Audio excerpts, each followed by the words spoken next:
Hey everyone!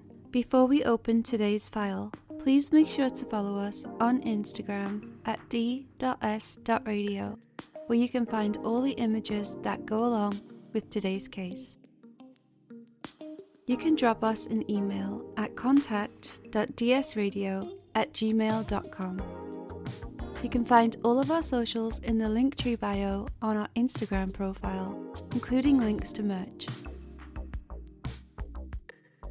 If you're feeling especially generous, you can join our Patreon at patreon.com/Dystopian Simulation Radio, where you can get access to our exclusive Instagram page and make suggestions for upcoming episode topics that you would like us to cover. Speaking of Patreon, thanks to our Patreons, Riff Cult, Cropley Crab, Cash Broadus, Raspberry Jr., Jason R. Nelson, Creepy Paper, Jamie Sook, Michael Laughlin, Lindsay Keller, Mike Wright, Greer Weaver, Kelsey Carithas, Linz Gibbon, Drake Holvig, Only Child, Michael M, Wesley Akers, Riaz K, Emily Medeiros, Pip, Heather Wynn, Graves, Devon Sweatshirt, The Ordained Sinister Minister, and Philip Hoffman.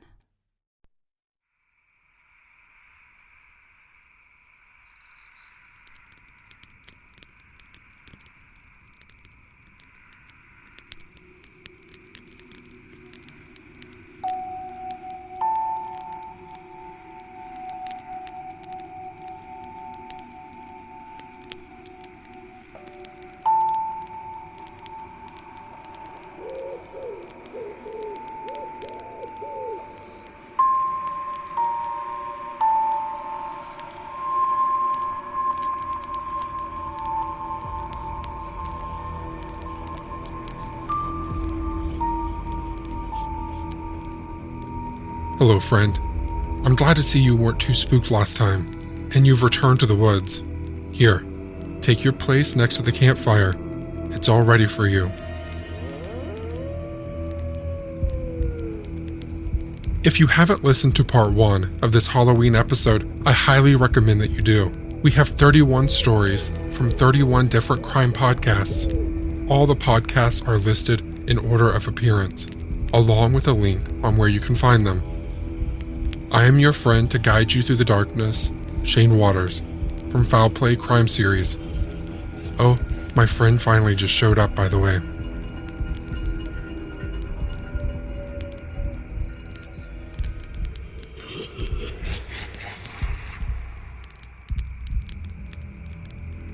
Maybe now is a good time to introduce you to my friend Cambo. His accent alone might help ease your fear. Cambo is the host of True Crime Island, and this is the tale of who killed little Nima Louise Carter. So grab a beer and pull up a deck chair. It's Halloween. And it was Halloween night in 1977, Lawton, Oklahoma. At 606 Southwest 23rd Place, George and Rose Carter have put their daughter, 19-month-old Nima Louise, to bed. George and Rose then retired to their own bedroom to sleep. The quiet of the night was broken by little Nima crying in the other room. George and Rose would let Nima cry it out rather than go in to see her. They didn't want to spoil her, a decision they would regret for the rest of their lives. You see, on this Halloween night, there was evil lurking at 606 23rd Place. In the morning, Rose was alarmed as she went to get Nima out of her cot. Nima wasn't there, and a search of the house failed to find her. The Carters didn't lock their back door, a thing a lot of people back in the day didn't do. George and Rose called police, but a search of the area failed to find their daughter. Now, there'd been some strange goings-on before that Halloween night. The Carters' home had been broken into, and photos of Nima had been scattered behind a shed in the backyard. Now, this happened just days after their dog had been poisoned. On Wednesday, the 23rd of November, Nima's body would be found on the floor of an abandoned house at 1916 D Avenue, just minutes from the Carters' home. Although she'd been found on the floor of the kitchen, she had been in an old refrigerator. suffocated, and it looked like someone had entered their house, opened the fridge, and her body had fallen out. Now, police on the scene were shocked at the similarity of an unsolved case from the year before, where 3.5-year-old twin sisters, Tina and Mary Carpitcher, were found locked in an old fridge in an abandoned house less than a mile from where Nima was found, and it was near train tracks. Now, Mary suffocated, but Tina survived by being able to breathe some air from a worn seal on the door. Now, the twins had disappeared from their grandma's house on the 8th of April 1976 and found on the 10th. They'd both been beaten, bitten, and put in the fridge and left to die. Now, these old fridges were before they had magnetic locks, and they were able to be locked by the handle at the front, and this prevented the girls from escaping. But Tina was able to identify her abductor. It was her babysitter, 16-year-old Jacqueline Robideau. Now, this was backed up by a girl who heard her screams from the fridge that day and opened the door. It was 11-year-old Kathy Ford who asked Tina who did this to her, and Tina replies, Jackie Boo. Not only were the two cases similar in that the kids had been left in fridges to die, but Jacqueline Robideau had previously babysat for the Carters as well. But police in 1976 didn't have any real leads to follow until that Halloween murder of Nima. Now, they then interviewed the now 18-year-old Robideau, and she, of course, denied any involvement in either of the crimes, and police couldn't get a confession from her. Anyway, Jacqueline Robideau would eventually be charged in the death of Mary Carpitcher, and after a mistrial, she would eventually be convicted of murder in the first degree and sentenced to life imprisonment. Now, Tina had testified that Jackie had entered their grandma's living room at 3 Northwest 28th Street, where they were watching the telly on the afternoon of April the 8th, 1976, and told them to come with her. They walked several blocks to the house where they were told to get into the refrigerator, and their Aunt Thomasina would come get them later and take them for ice cream.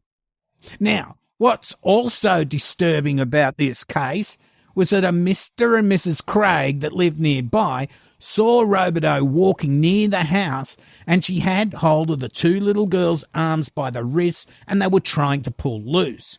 Now, Miss Craig said that afterwards they saw Robideau walking alone. Now, they also said she didn't report this to the police at the time because, I guess like other people, I didn't want to get involved. Jeez. Jacqueline Robideau would never be brought to justice for the Halloween murder of Nima Carter. Robideau would die in prison on the 26th of August 2005, aged 46. So, to my question at the start, who killed Nima Carter? Well, I think we can safely say Jacqueline Robideau did it. And she probably broke into the house and threw Nima's photos behind the shed, and I reckon she poisoned the dog as well. Why? Well, it looks like the Carters got a new babysitter and Robideau was pissed off. Robideau had spoken to a friend at the local Quickie Mart after George Carter had told her that they had another babysitter. Now, she said, "They told me that was my job." Well, if that's the way he wants it, so be it. A jealous rage or a psycho killer. Lucky they finally locked her up so she couldn't kill again. So I've been Cambo Ford from True Crime Island. Have a happy Halloween. Don't forget to lock your doors and make sure you delete your browser history. Good night. The accent helped, right? Based on a True Story is hosted by Dan. It's the podcast that compares your favorite Hollywood movies with history. You can take it from here, Dan. One of my favorite movies to watch around Halloween is 1992's The Crucible. That movie is actually based on a play by Arthur Miller, so it's not necessarily trying to tell something directly from history, but nevertheless, it tells the story of the Salem witch trials. So let's take a few minutes to learn more about the true story as we dig into the history behind The Crucible.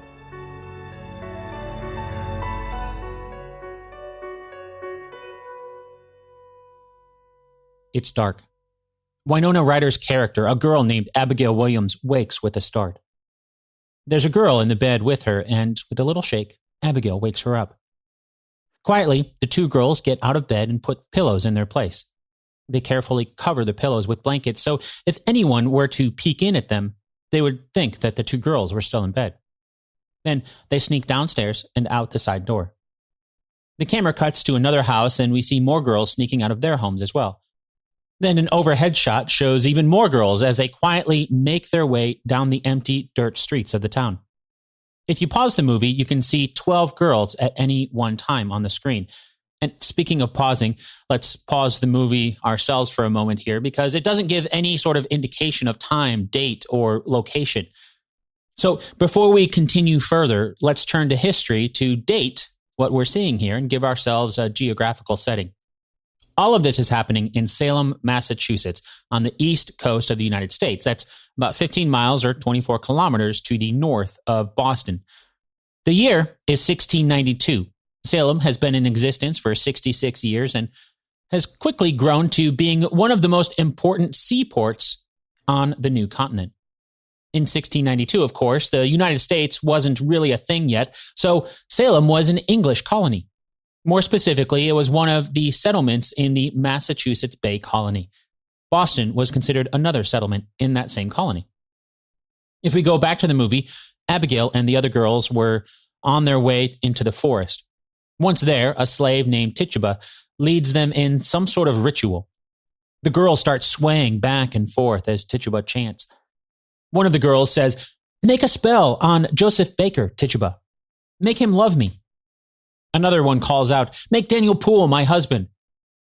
This whole opening sequence of the love spell ritual in the forest outside of Salem is, well, to be honest, we don't really know if it's true or not, but it's probably not. You see, there's so much about the events surrounding the story that we just don't know.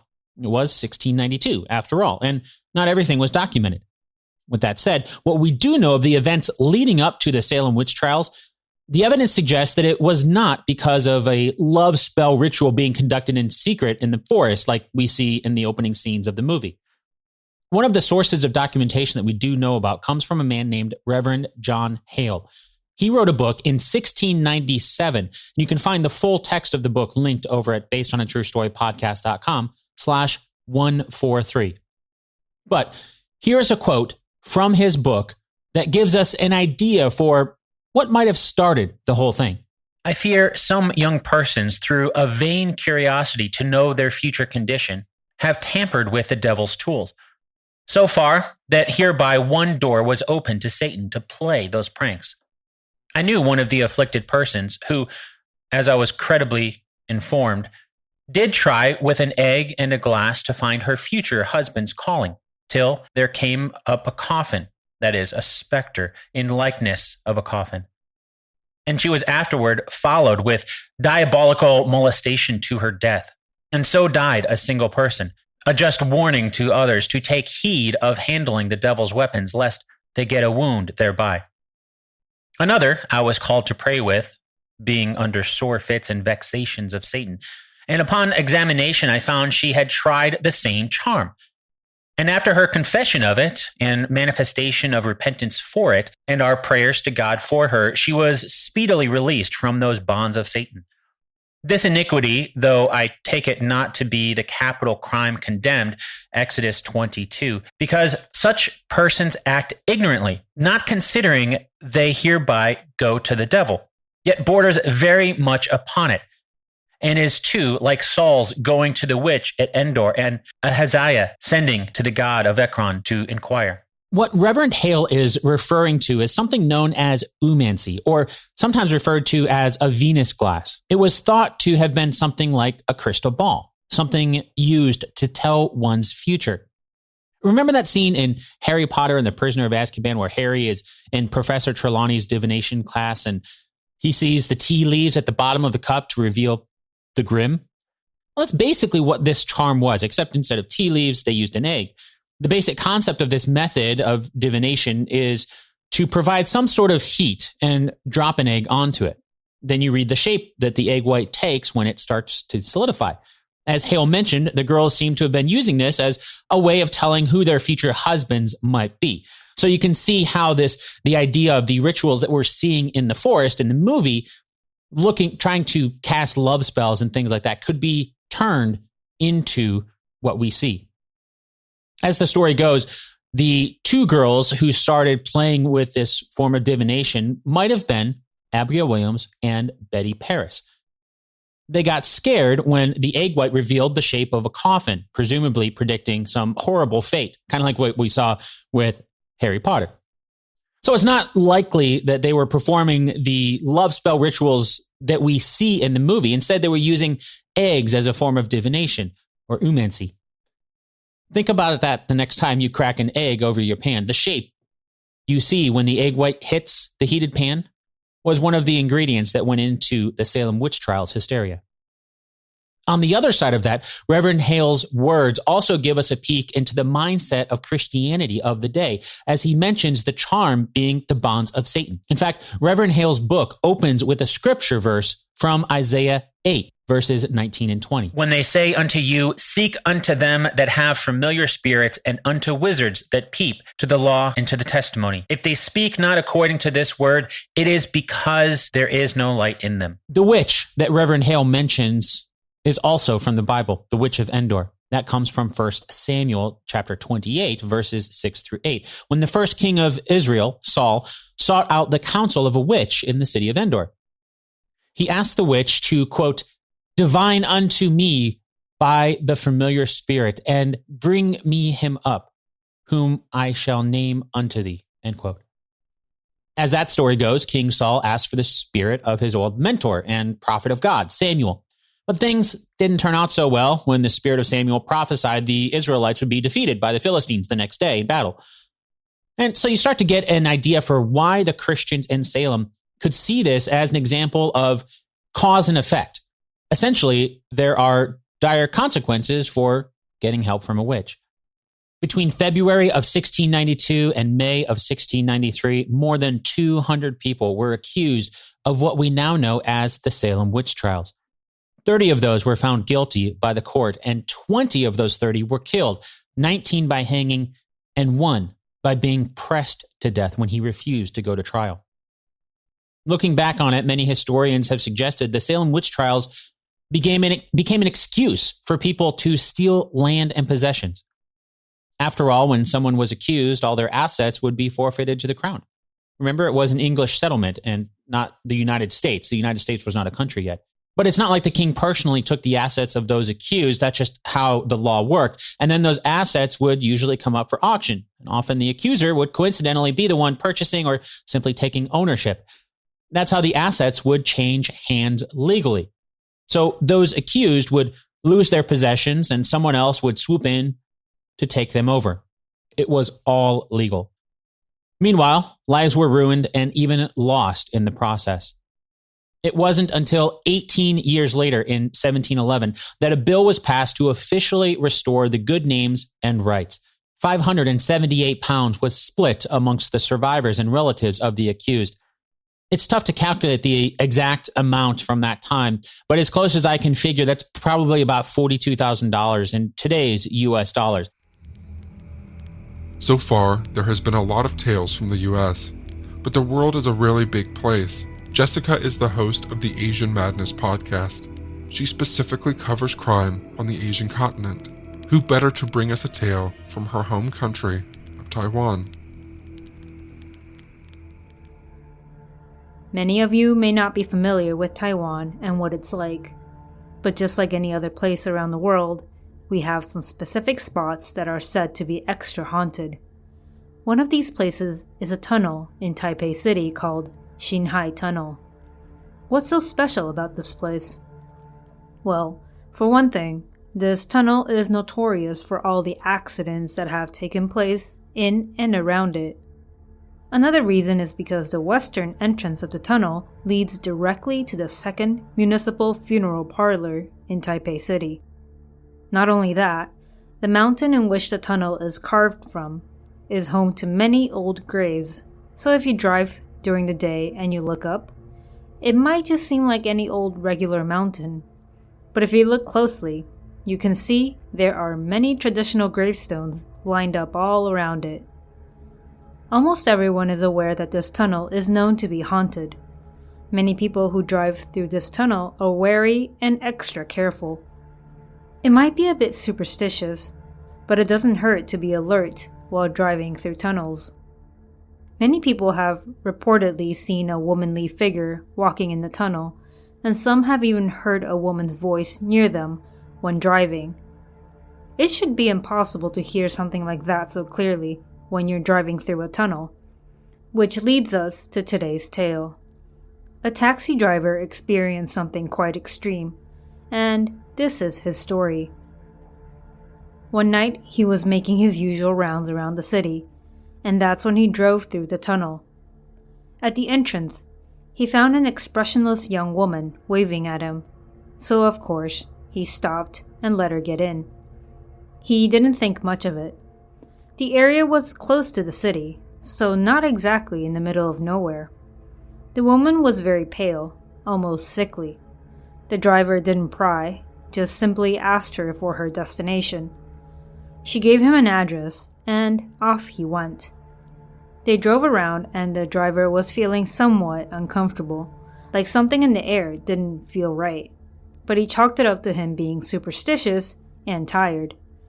Eventually, the taxi driver arrived at their destination, and as the woman was about to get off, she calmly told the driver that she didn't have money on her, and asked if he would please wait outside while she went in and got her purse. Well, it's not like the driver had much of a choice, so he agreed to this. The woman got out, entered the residence, and thus began the waiting game. The driver waited, and time seemed to go by even more slowly in the middle of the night. Finally, 20 minutes went by, and he was a little frustrated. He wanted to continue on his taxi route, or maybe even go home. So he got out of his taxi, went out to the residence, and pressed on the doorbell. It was late, so it took a few tries, but eventually a man answered. The taxi driver explained that he dropped off a young woman about 20 minutes ago, and she said she needed to get her purse, and that he was still waiting. The man on the other end of the call box eventually walked out, and it was an older man. He handed the money over to the taxi driver and apologized. The driver was a bit confused, but before he could ask or say anything, the older man opened his mouth once again. According to him, his daughter had passed away in a car accident a while ago in Shanghai Tunnel, where she was picked up that night. Ever since then, she would appear sporadically, hail taxis, and ask them to drop her off at her home. The driver had no words for this older man. He simply thanked him, gave him his condolences, and got back in his taxi. Understandably, he decided to call it a night and headed straight home afterwards. So that's one of the many tales involving this Shanghai Tunnel, probably the most haunted tunnel in Taiwan. I know that this tale is probably more on the sad and depressing end rather than the spooky side, but can you really not get spooked out as well, knowing you gave a lift to a ghost? It's perfectly normal to feel a mix of emotions, and this is one of those cases. I don't give lifts to anyone, and that was a good example as to why. May I ask, have you ever heard of summoning the Candyman? Mara and Taz from Sisters Who Kill are here to share the tale.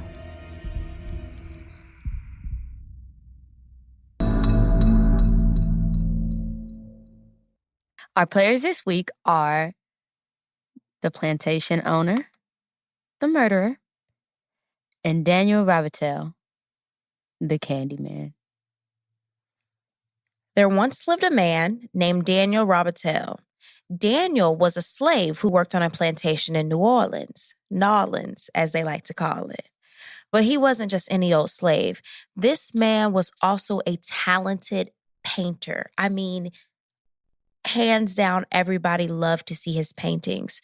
So his owner, the plantation owner, decides that he wants Daniel to paint a portrait of his daughter, his beautiful, loving, snow white flake-skinned daughter.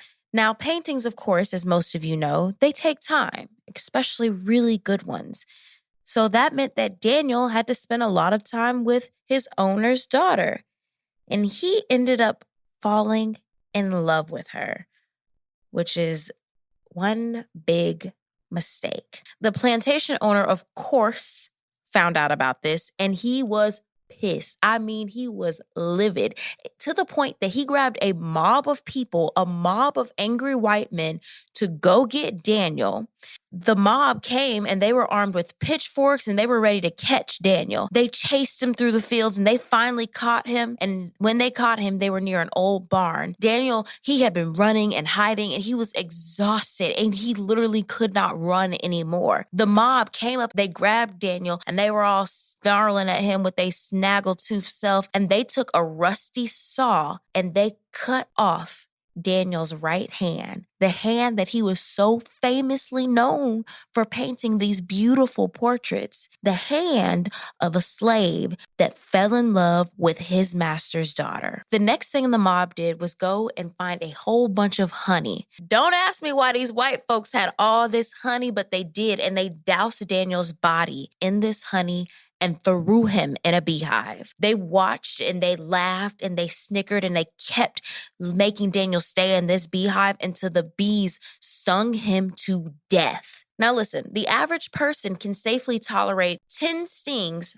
per pound of your body weight. This means that although 500 stings could kill a child, the average adult can withstand over 11,000 bee stings before dying. So, needless to say, Daniel suffered a painful death. And it wasn't fast either. His arm is throbbing from his hand being cut off. And on top of that, his body is swelling due to all the bee stings. And as if this is not enough, the plantation owner comes over and holds a mirror to Daniel's face so that he could look at himself. He mocks Daniel and says, "Bet my daughter won't like you no more." Bet that's the end of that. So Daniel was like, man, this is really messed up. They could have just killed me, but you gonna torture me to death? I bet. So before Daniel dies, he looks into the mirror and he whispers, "Candyman." Now this puts a curse on the plantation owner, the mob, and anybody else who dare speak his name. The plantation owner and the mob, they all end up dying in mysterious ways. Nobody was ever able to explain it. Due to the excruciatingly painful way that Daniel died, his spirit was never able to rest. Years after passing, his ghost rose from its grave. Daniel's ghost appears with a hook for a hand, dressed in a black trench coat with fur on the collar. Under his black trench coat is a hollowed-out chest cavity covered in honey and bees. Legend has it that those who have summoned the Candyman were killed with his hook, and if that didn't work, the swarm of bees would finish them off. If you decide that you want to talk to the Candyman, all you gotta do is say Candyman 5 times while looking into a mirror, and he will appear. Candyman. Candyman. Candyman. Candyman. Nah, y'all got it. All right, y'all, we have a part of our show called Well, I'm not black. I'm OJ. I Ain't Do It, but if I did, this is how I would have got away with it. I ain't do Halloween last year, but if I did, I would have been Reggie from Rocket Power. I ain't do it, but if I did, I would have dressed up like Josephine Baker. But you know, like a lot of people dress up as Josephine Baker because she is a vaudeville performer that is very famous. But when a lot of people do it, they ended up doing blackface. So we have a couple minutes left and we're going to tell you guys why doing blackface for Halloween is a horrible thing. Blackface is inappropriate anytime, but people like to think that they can get away with it because it's Halloween and you're supposed to dress up as something. But there's like an actual history behind blackface and why it's demeaning. It's not even just blackface, it's cultural appropriation in all types. But like blackface has been frowned on since black minstrel shows of the 18th and 19th century. Like this is a long history of demeaning behavior that you can't just excuse with the date of a holiday. Right. So blackface actually first showed up in American theater. And fun fact, it is the only form of theater that is original to America. Everything else was made or originated outside of this country. And it is made by actors burning cork. And later they used shoe polish to paint their faces black so that they could play these stereotypes of what they thought Black people were, to pass on the ideas that Black people that were from the South were lazy, ignorant, superstitious, hypersexual, meant to only be mammies or pickaninnies. And they did this by also playing music, song, and dance. They did this not only by creating stereotypes about Black people, but they also tried to give this illusion because blackface, the art of blackface, started way before the Civil War. But so they were giving this illusion through art and propaganda that slaves on the plantation were happy. They're singing and dancing and shucking and driving and eating watermelons, so they must be having a good time. That's why slavery is a good thing. Blackface was something that started off in vaudeville shows and then made its way to the Great White Way, known as Broadway. From there, it was the most popular form of entertainment, to the point where Black performers that may have worked the vaudeville circuit,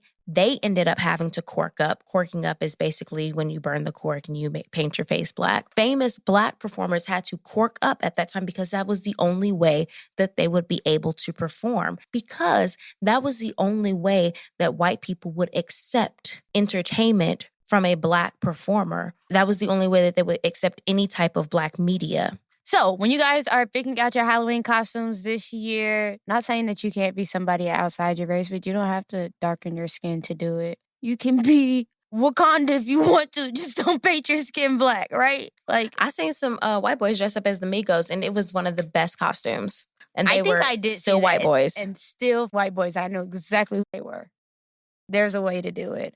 Also, do not dress up as people's culture. People's culture are not a costume. Do not put on headdresses and all that stuff. They have a meaning. They have a purpose. And it's not for you to get voted best dressed at a party. All right? Thanks. So until next time, happy Halloween.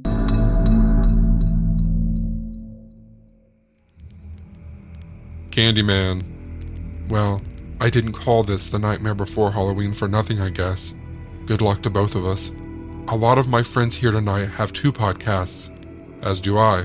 I'd like to share a little history with you from my podcast, Hometown History. Did you know there is a different Candyman too?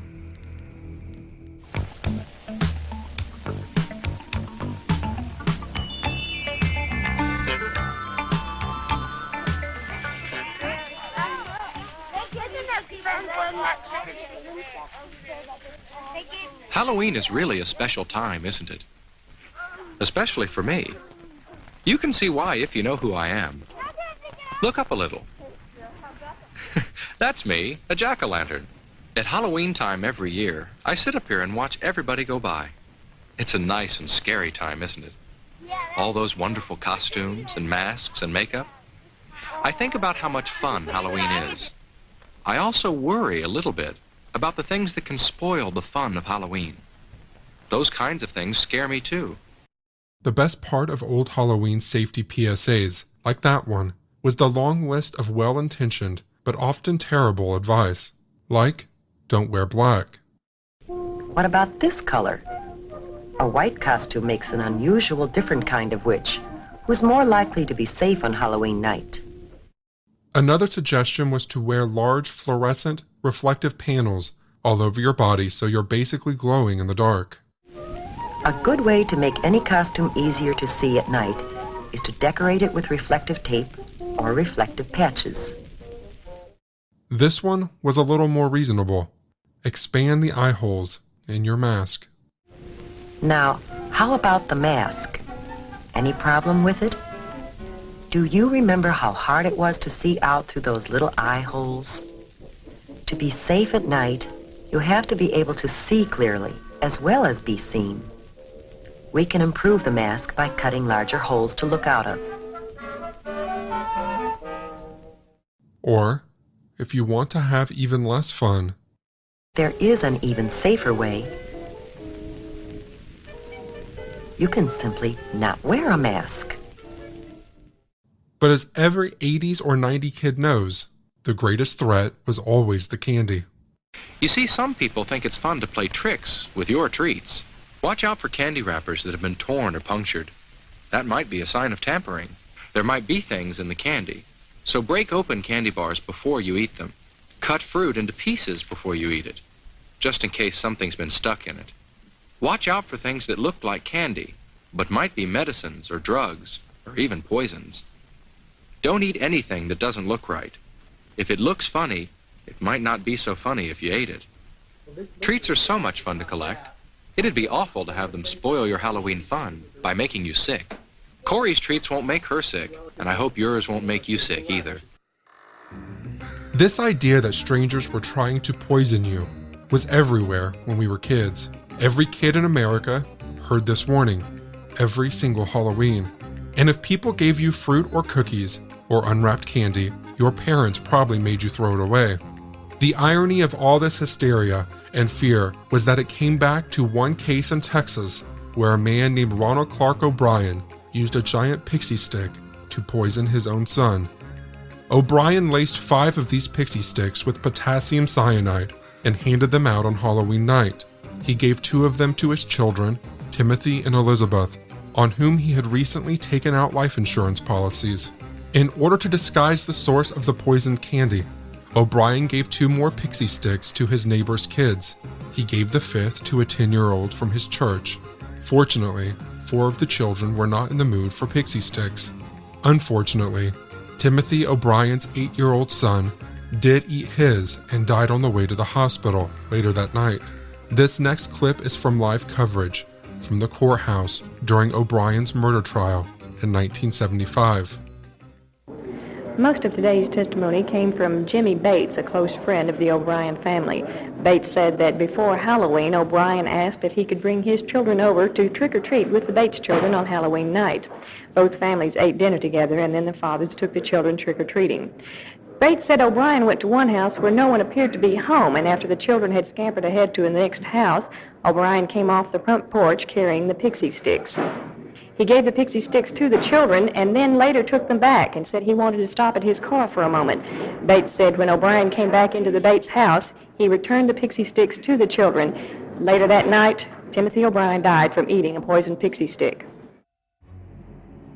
O'Brien was found guilty of capital murder and sentenced to death by electrocution. He was executed by lethal injection 9 years later, on March 31st, 1984, in the middle of the night.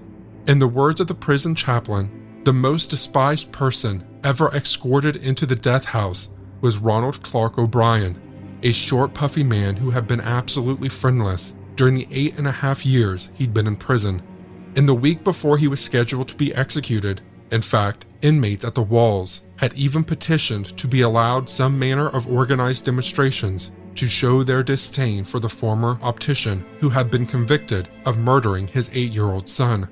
Even if you've never heard this story before, you probably know O'Brien's nickname. They called him the Candyman. Obviously, this is an extreme story involving a heinous crime, but there's a lesson in it, even for those of us who are not planning to poison a family member this Halloween. Personal relationships matter. If the people closest to you are not trying to kill you, it is likely no one will. We often have this idea in life that we have to make everyone happy. We have to make everyone like us. In reality, we just have to be kind and faithful to the people in our inner circles and in our neighborhoods. And if we do that, chances are extremely good that no one will die. Over 90% of homicides are committed by people we know, and of all violent crimes, homicide is the least likely to be committed by a stranger. If you lose your job, your money, your status, but all your most important relationships are healthy, you're probably going to be okay. So this Halloween season, I'd encourage you again to invest in the things that matter. I'd also like to encourage you to wear black and a mask if you'd like, and to not ruin your costume with reflective panels or cut your candy bars into little pieces before you eat them. If you can do all that, then you won't have to worry about scary, real things happening on Halloween, right? Right.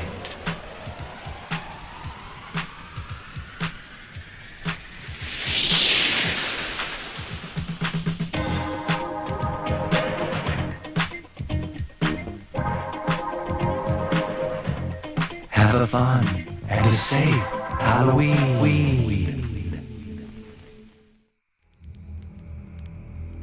History can be spooky sometimes too, right? Do you enjoy coffee?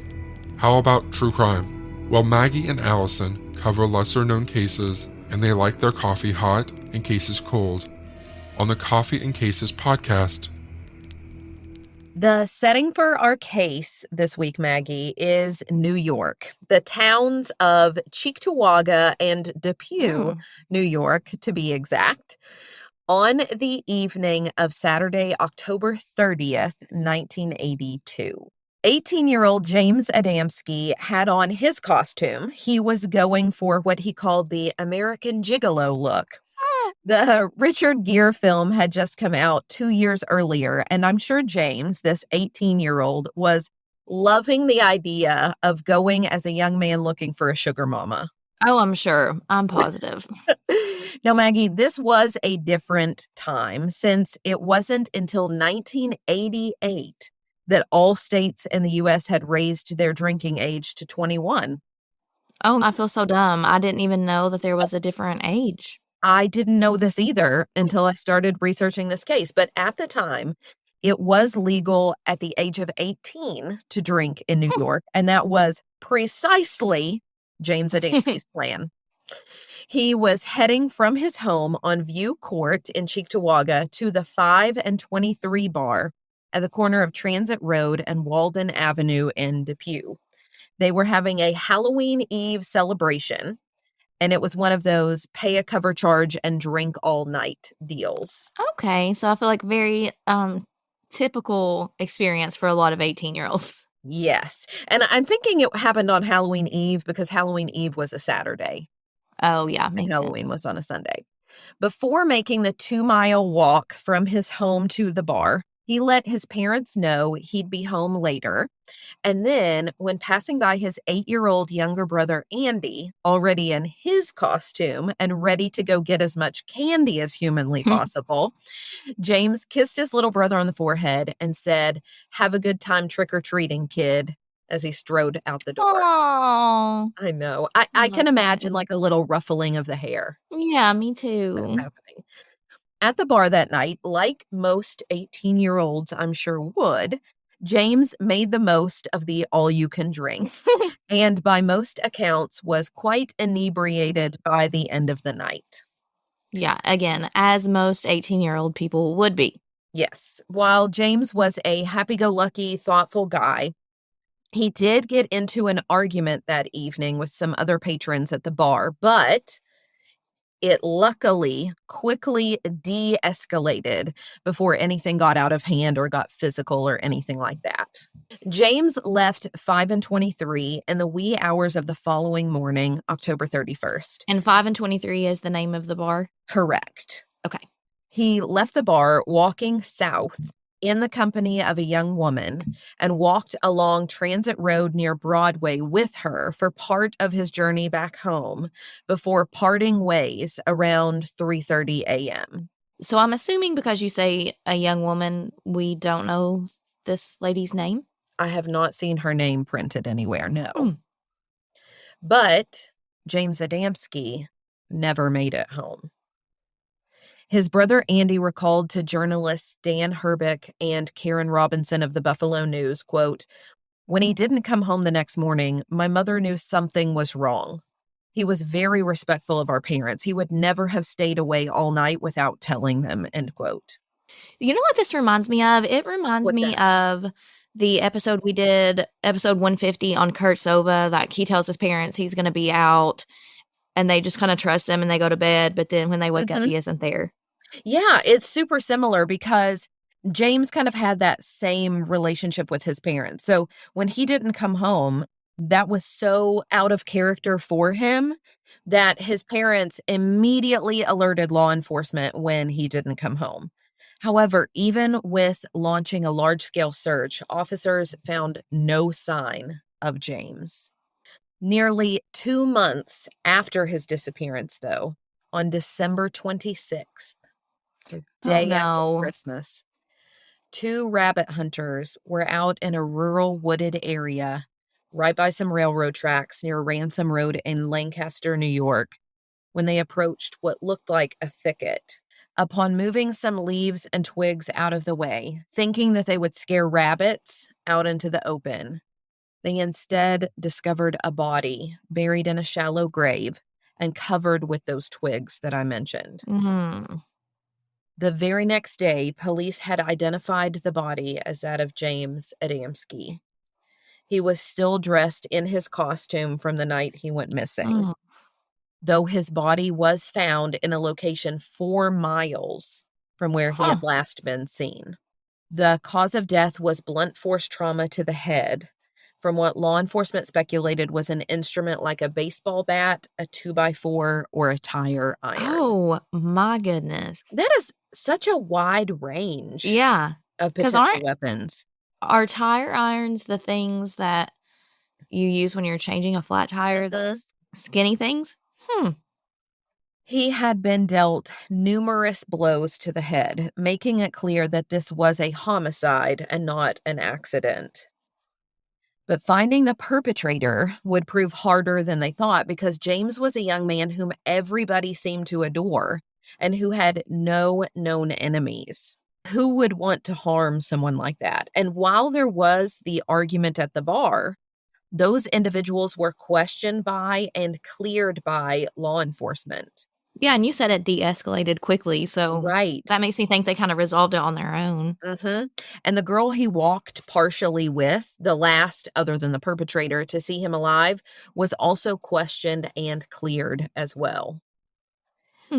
Police did collect some of the twigs that had been covering James's body, because those twigs were of a similar length and had clearly been broken off of nearby trees, which told law enforcement that the perpetrator had touched them while attempting to conceal James's body. So it wasn't as though his body were there 2 months and so, random branches had fallen. Yeah, it was just natural. Exactly. This is purposeful concealment. Those twigs were sent to a laboratory to test for fingerprints, but they were unable to find any.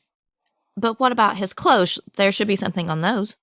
Yes, and you're right, because while an attempt at obtaining DNA evidence was unsuccessful with the twigs, law enforcement do still have his Halloween costume, and they do hope that one day DNA testing will advance enough that the clothes will point them directly to James's killer. And it advances, I feel like every day we're learning about new advancements, so I'm sure that's possible. Exactly. In the meantime, what police need most is for anyone with information about that night to come forward to detail everything that they remember.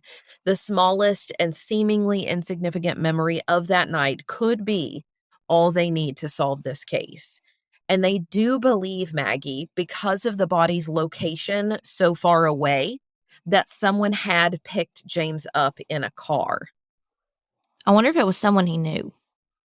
Well, they speculate on that. We don't know. It was either someone he knew, and so he willingly accepted a ride from them, and then something went awry along the way, or he was forced into a car by someone with an intent to cause harm. But despite many uncertainties, one detail actually stands out to me. And that is that his body was found in a rural area that was not easily accessible. So they needed to be familiar with the area. That's what it seems to say to me. While James's father passed away in 2000 and his mother in 2005 without any closure, his brother Andy and James's other siblings still live with hope of answers. Andy recalled the devastating aftermath of his brother's murder in the Buffalo News article, Cold Case Files, 34 years later, Halloween Murder Haunts Family, and how his mother became so overprotective of the rest of her children, always worried that they too would be killed. Of his older brother James, who he looked up to so much, Andy said, quote, "My brother was such a good person. He was the type of person who would give you the shirt off his back just so you'd have a shirt. If they ever do catch the person, and the whole story comes out, I know it will be hard for me, but it's even harder not knowing." End quote. To close, here are a few words from a detective of the Lancaster Police Department. My name's Robert Cornell. I'm a detective with the Town of Lancaster Police Department in New York.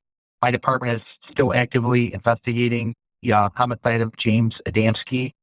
If anyone has any information on this case, anything would be helpful to our investigation. If you could please call our police department.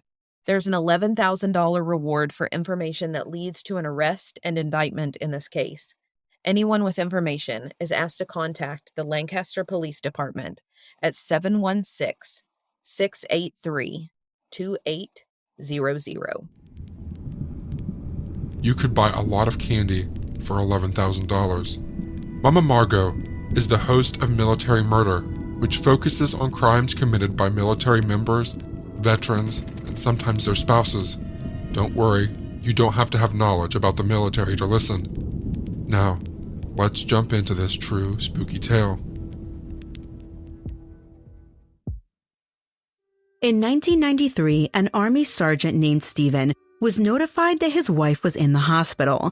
At the hospital, his wife confessed that she was pregnant.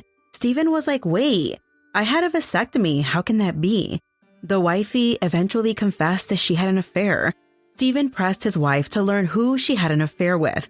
The wife wouldn't give him much information, except to say the person's rank, which was specialist. And once she told her husband that the guy she was cheating on him with was a specialist, he didn't even bother waiting around for the name because Stephen knew exactly who it was. It was his best friend. So Stephen then marched his pissed off self off to the military base, and there he began to hunt for his wife's lover. Mind you, the wife had asked Stephen for a divorce, and even though he was hesitant at first, he had finally said yes before this incident.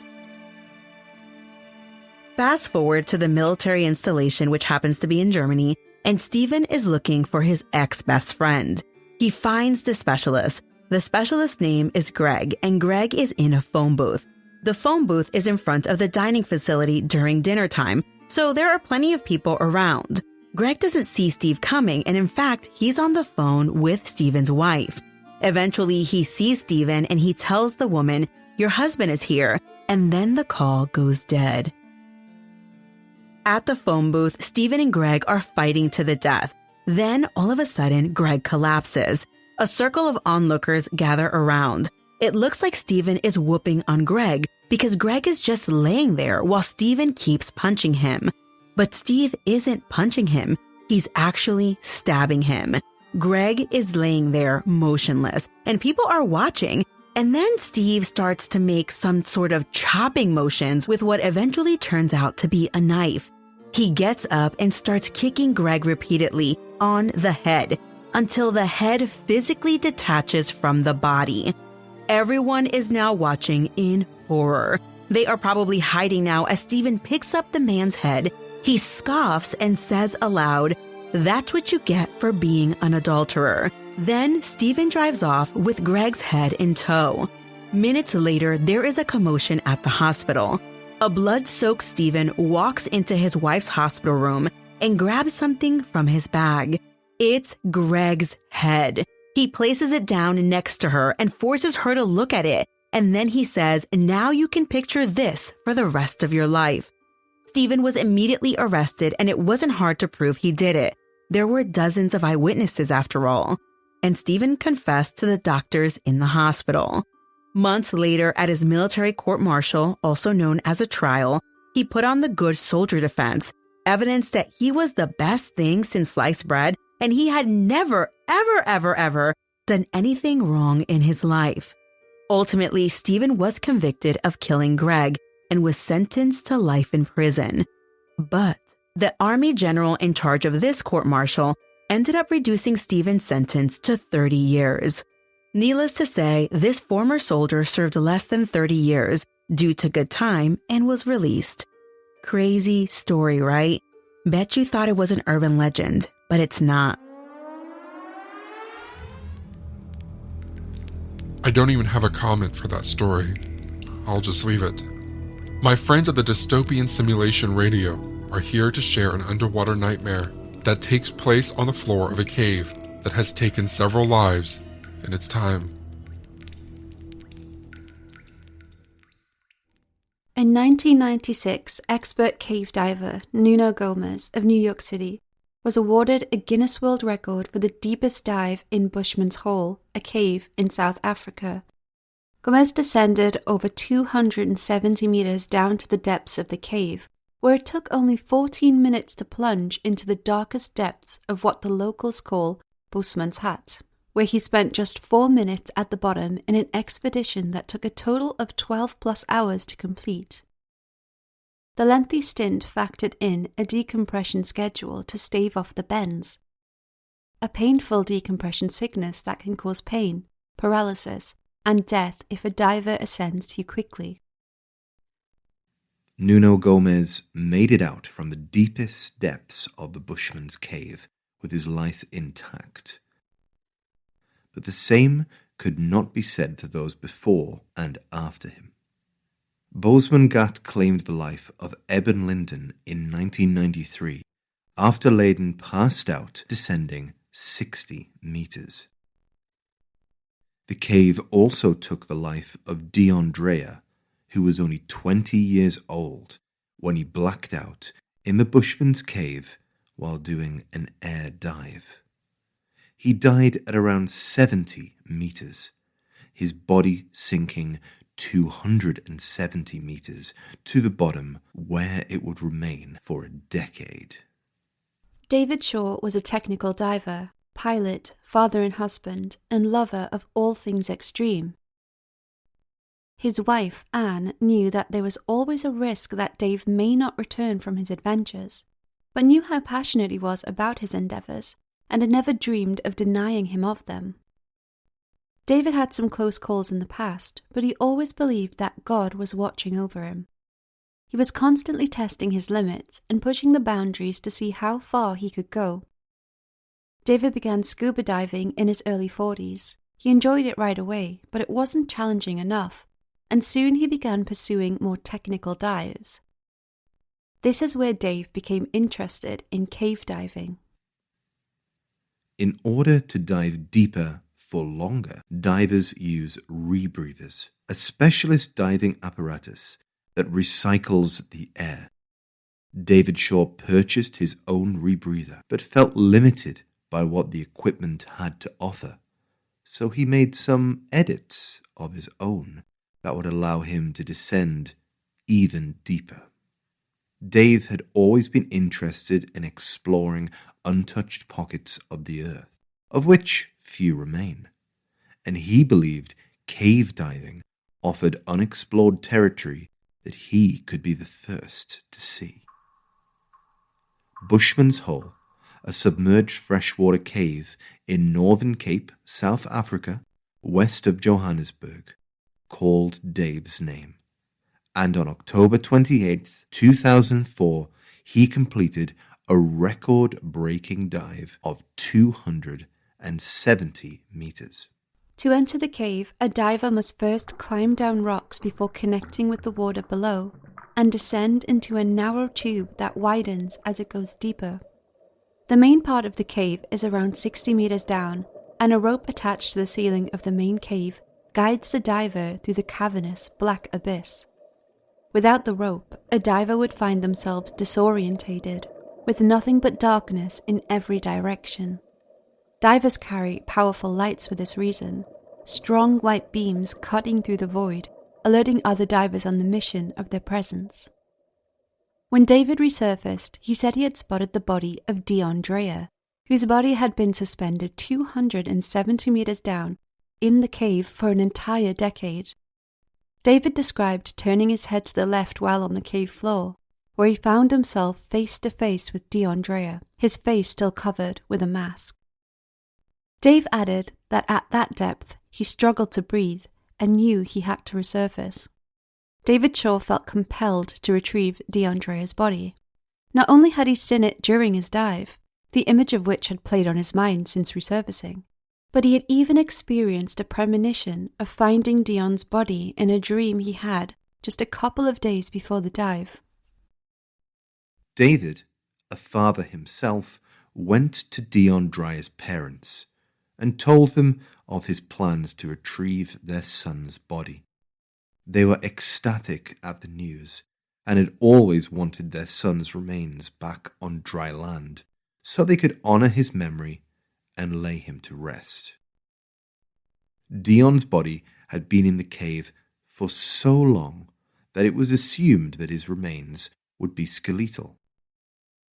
To prevent the bones from slipping out of his diving suit and dispersing in all directions, it was agreed David would carefully put the remains into a customized body bag that he would take down with him. At that depth, David Shaw would have a maximum of 5 minutes to load Dion's skeletal remains into the bag. This included cutting the dive suit off Dion's body. Always pushing the limits, David decided that he wanted to salvage Dion's equipment, which was lodged on the cave floor. He planned to tie a separate rope to the equipment with the hope of excavating it and dragging it to the surface. Within 2 months, David Shaw returned to South Africa, prepared to retrieve Dion's body. On January 8, 2005, with a camera mounted to his helmet, David descended into Bushman's Cave for what would tragically be his final dive. With a camera mounted to his helmet to film the dive, and DeAndrea's family waiting patiently at the surface of the cave to receive his remains, David plunged into the water. Factoring in the lengthy ascent for adequate decompression to avoid the bends, David would be in the water for approximately 12 hours, with 12 minutes to dive to the bottom and a mere 5 minutes spent preparing Dion's remains for excavation. Dion's body was expected to break the surface around 1.5 hours into the dive, but this would not be the case. At 6:15 a.m., David plunged into the darkness, never to resurface alive.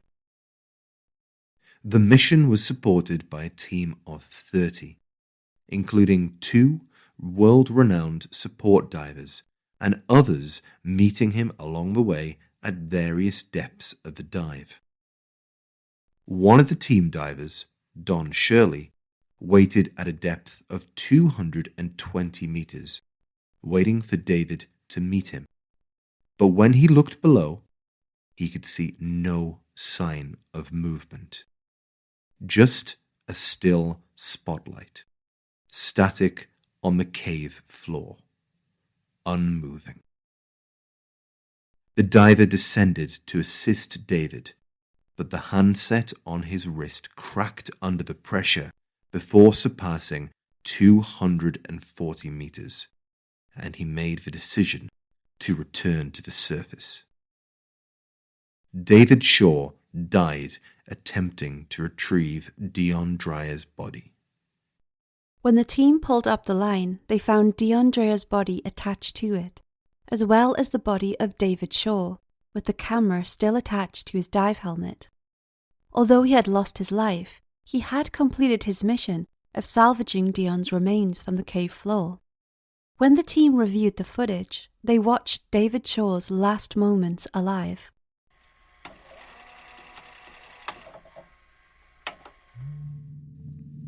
The video showed David Shaw on the cave floor, his hands pale white in front of him, pulling out the body bag. Although it was assumed that after 10 years Dion's body would have been skeletal, the body instead seemed to be in a more preserved state, almost a state of mummification with buoyancy. Dion's body unexpectedly floated up before David, making the task of getting it into the body bag more difficult. In the footage, David becomes tangled in the line, the rope wrapping around his torch and arms, making the job almost impossible. David attempts to cut himself free from the tangle with his scissors, but misses the rope multiple times, struggling and slipping backwards on the sloped cave floor. His breathing becomes laborious and his hands start shaking. When it was time to leave, David knew this and attempted to swim up, but he was tangled in the ropes. unable to free himself.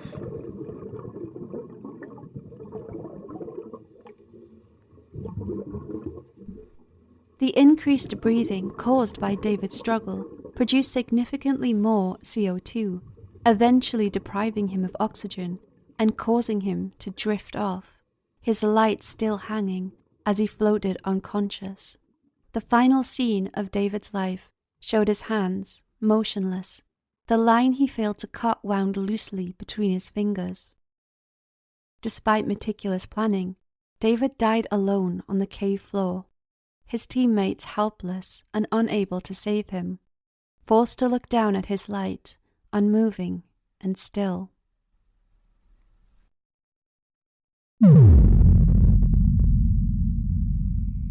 Maybe our Christmas special can take place at that cave. Whitney and Melissa are the hosts of Cult Crimes in Cabernet. 4 times a year they travel to locations to help the family members of the murdered and missing. I'll let them take it over from here.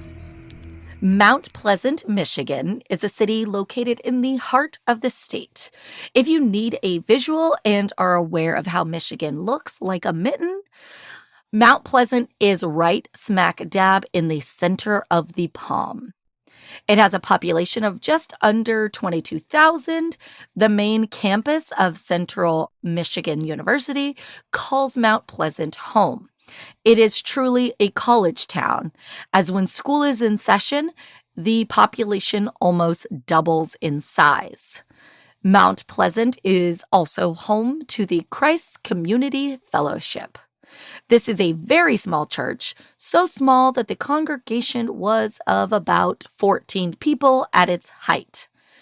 It was led by Pastor John D. White, who came with a past. White was a veteran of the Navy and also had worked as a long-haul truck driver in his early years. Before becoming head of the fellowship, he lived in Battle Creek, Michigan, which is a little over 100 miles south of Mount Pleasant. In 1980 is where our first report of violent behavior really begins. White was 22 years old when he invited his 17-year-old neighbor, Teresa Etherton, over to show her his stock car racetrack setup. Teresa walked down into the basement where White attacked her and stabbed her 15 times before choking her. Teresa remembers White's hands around her neck and saying, quote, "You're going to go now. I'm really sorry you had to go like this, but what the f***? You're just a woman."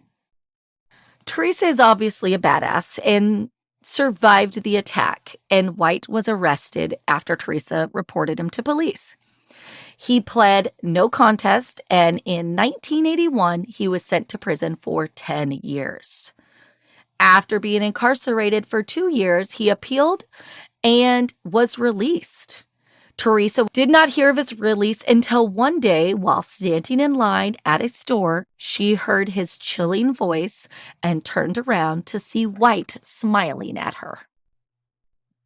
This was the first time the justice system failed a victim of John White's, while leaving him free to hurt more people.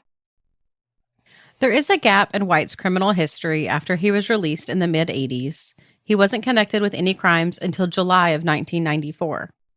White had gotten married, had 1 kid with 1 on the way, and they were living near Kalamazoo, Michigan at the time. White was working maintenance at a textile facility where he met a 26-year-old woman named Vicky Sue Wall. The two struck up an affair, and the evening of July 11, 1994, surveillance footage confirmed that the two met in the Meijer grocery store on Gull Road. Vicky got into the black pickup truck with John at around 3 a.m., and the two left the lot, and Vicky was not seen again. She was reported missing, and police would call White in for questioning. He told the police that the two were having an affair, that they did meet at the Meijers parking lot, and that he returned her to her home later. There was no evidence to hold him on any charges, so he was free to go after questioning. White checked himself into the Kalamazoo Regional Psychiatric Hospital not long after Vicky went missing. 6 weeks after Vicky was last seen alive, her body was found just 2 miles away from that Meijers grocery store. This was in a rural area. She was found naked except for a shirt and a bra that had been wrapped around her neck. Her body was very decomposed. The medical examiner could not determine the cause of death, and very little evidence was found. White refused to speak with police again and would not take a lie detector test.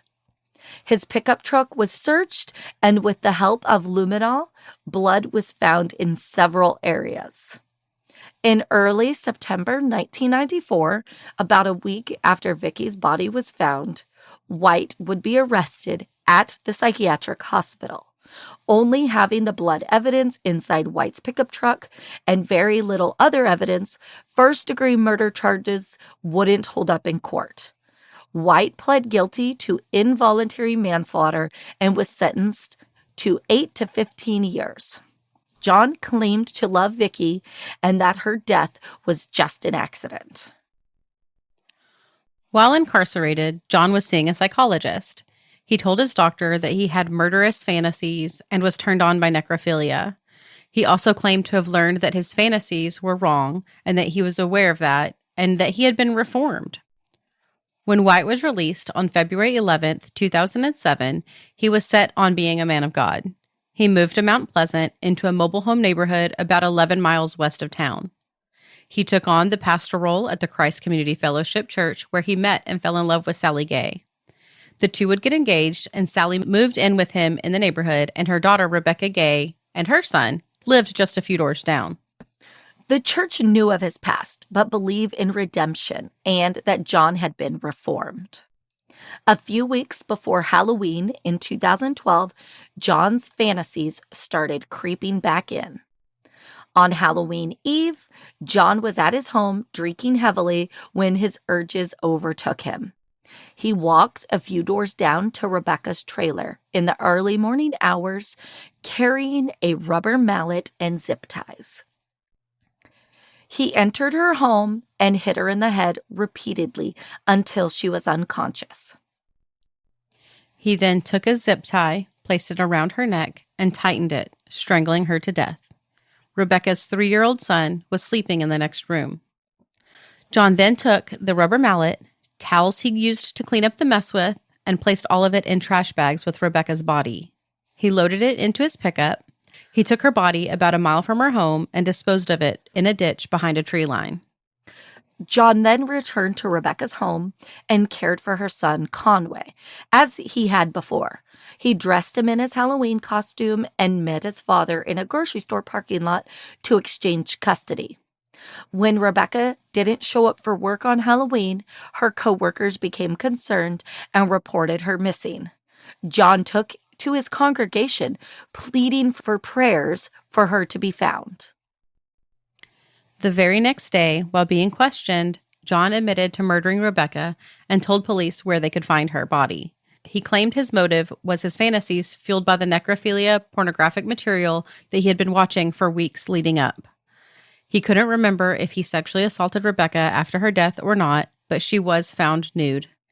He admitted to taking her car to a bar nearby called the Barn Door to stage her disappearance as a kidnapping. His confession was not the only nail in his coffin. Authorities were able to find Rebecca's blood and her necklace inside of his truck. Fingerprints and DNA all tied back to John as well. He was not clean or meticulous in any way when committing this murder. This time, the justice system did not fail. Authorities were prepared to put him away for good. In April of 2013, White was sentenced to 56 years in prison. At the time, he was 55 years old. John only lasted a few months in prison, and on August 28th of 2013, he was found hanging in his prison cell from self-inflicted asphyxiation.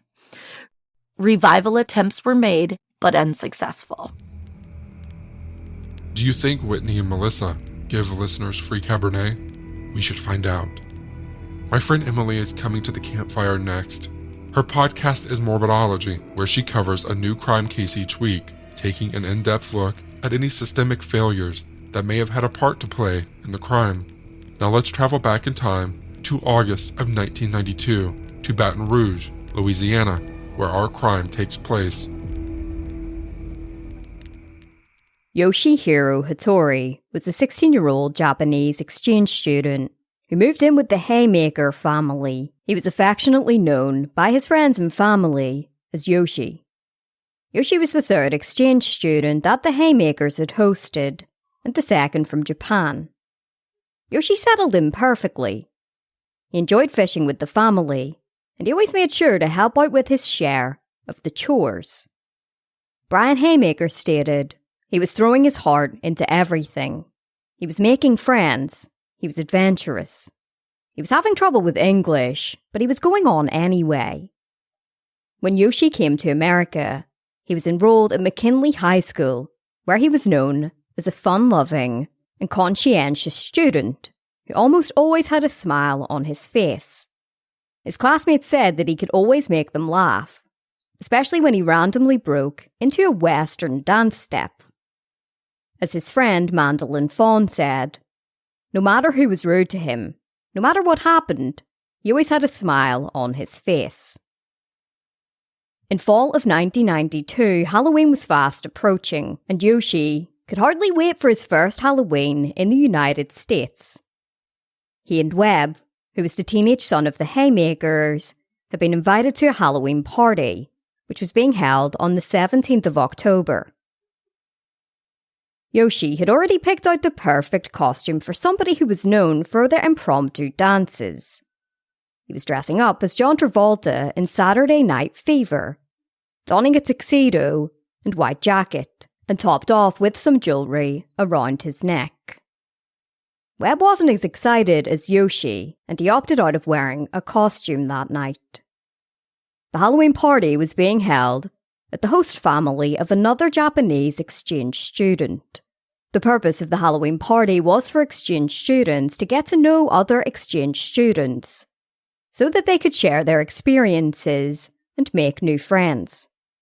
When Yoshi and Webb arrived in the neighbourhood, they went up to 10311 East Brookside Drive.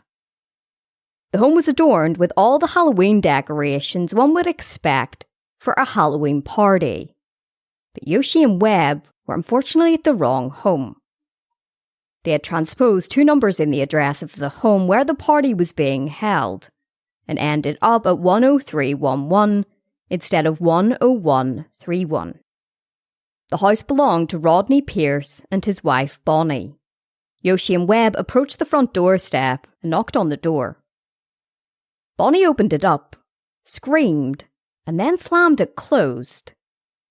She hollered to Rodney to go and get his gun. When Yoshi and Webb realised that they must have been at the wrong home, they turned around to walk back towards their car in pursuit of the correct home. As they were standing on the footpath outside the home, trying to figure out their next move, Rodney appeared at the door beside the carport. He was armed with a .44 Magnum revolver. He shouted at the teenagers to freeze, but Yoshi, who was just learning English, didn't understand what this command meant. Yoshi shouted out, "We're here for the party," as he proceeded to walk towards Rodney. While it isn't known for sure, there's every chance that Yoshi thought that the gun was a prop, part of the Halloween party. When Yoshi didn't freeze, Rodney fired his gun point blank at him before running back inside. Yoshi crumbled to the ground as Webb ran to the home next door, screaming for help. The neighbour, Stanley Lucky, immediately called an ambulance and then bolted outside to try and assist Yoshi, who lay critically injured outside Rodney's home. Neither Rodney nor his wife offered any assistance. They stood inside their home, peering out the window, even shouting at Stanley to go away when he came to help Yoshi. Webb and Stanley attempted to comfort Yoshi, who was bleeding heavily. They held his hand as he sobbed. Both Rodney and Bonnie stayed inside their home until police descended on the scene. Yoshi was bundled into an ambulance, but tragically, he died en route to hospital. He had been shot once in the chest. The bullet had perforated his left lung, and then exited out his back. As news of the senseless shooting swept across the city like wildfire, Many people were left wondering how something so tragic could have transpired. Holly Haymaker, whose family was hosting Yoshi, said that if Rodney had in fact shouted "freeze" at Yoshi, he wouldn't have understood what it meant. As Holly said, Yoshi struggled with English. Rodney was taken into custody, but he wasn't arrested. Bud Connor of the East Baton Rouge Parish Sheriff's Department said that there was no criminal intent on Rodney's part, and stated that he was well within his rights to shoot Yoshi. The case was then turned over to the district attorney's office for a decision to be made on whether any action would be taken. It would be determined that Rodney would be facing a grand jury investigation. Just the day after the shooting, all of Japan's national television networks offered a lesson in English, as the anchors explained how the word "freeze" could be used to mean "don't move or I'll shoot you." The shooting broke headlines in Japan, where the shooting of anybody, in particular teenagers, were extremely rare. In fact, officials of both the government and the student sponsoring programs said that they never even thought that it would be necessary to teach high school students how to deal with possible gun attacks. At the time, tensions between America and Japan were high, and the shooting only amplified the tension, with a lot of people saying that the shooting had reflected a decline in American society. As one TV reporter said, "America, what a country! You can't even walk around outside and be safe. Many people live in fear all the time over there." On the 20th of October, a memorial service was held at the Unitarian Church of Baton Rouge, where around 300 mourners packed in. During the emotional service, Yoshi's mother, Miko Hattori, said that she and her husband felt sympathy for Rodney. Turning to the crowd, she said, "We are sorry in our awareness of Mr. Pierce's suffering from this most unfortunate event." She went on to say that she was perplexed by how easily accessible guns are in America, before stating, without them, Mr. Pierce wouldn't have been put in the position he's in right now. Her words prompted a standing ovation from the mourners, as it highlighted her true compassion even in the face of adversity. Holly Haymaker also spoke. During the service, she recollected how on the first day that Yoshi entered her home, he put his arms around her and called her mum. She described how he slotted right in with the family and became an integral part almost immediately. She told the mourners how Yoshi liked to keep his room tidy and he loved dancing in the kitchen. Towards the end of the service, Yoshi's father, Masashi Hattori, thanked the crowd for coming to bid farewell to his son, who had left the world with much undone. He said that despite their heartache, his family were dedicated to the mission Yoshi had undertaken to make friends in America and strengthen the ties between Japan and the United States. In a news conference the following day, Rodney's lawyer, Louis Unglesby, said that Rodney felt great regret over what he had done. He said that his client was not a criminal, but a person who was afraid of becoming the victim of a crime. He said that it was a dark night, and Rodney hadn't realised that Yoshi was dressed up for a Halloween party. In early November, it was announced that a grand jury had rejected a second-degree murder charge, and instead returned a manslaughter indictment against Rodney for shooting Yoshi. Following the decision, Rodney surrendered, and his lawyer announced that he was expecting his client to post bond. Just the following day, Rodney posted a $100,000 property bond and was released from custody while awaiting trial. He pleaded not guilty to the charge. Within a month of the shooting, Japan collected over 800,000 signatures on a petition urging the United States to adopt stricter gun control. They presented US Ambassador Michael Armacost with the petition, who said that the petition would make a positive contribution to the debate on gun control in America. He also said that he would transmit the petition to the White House. Rodney's trial would begin in May of 1993.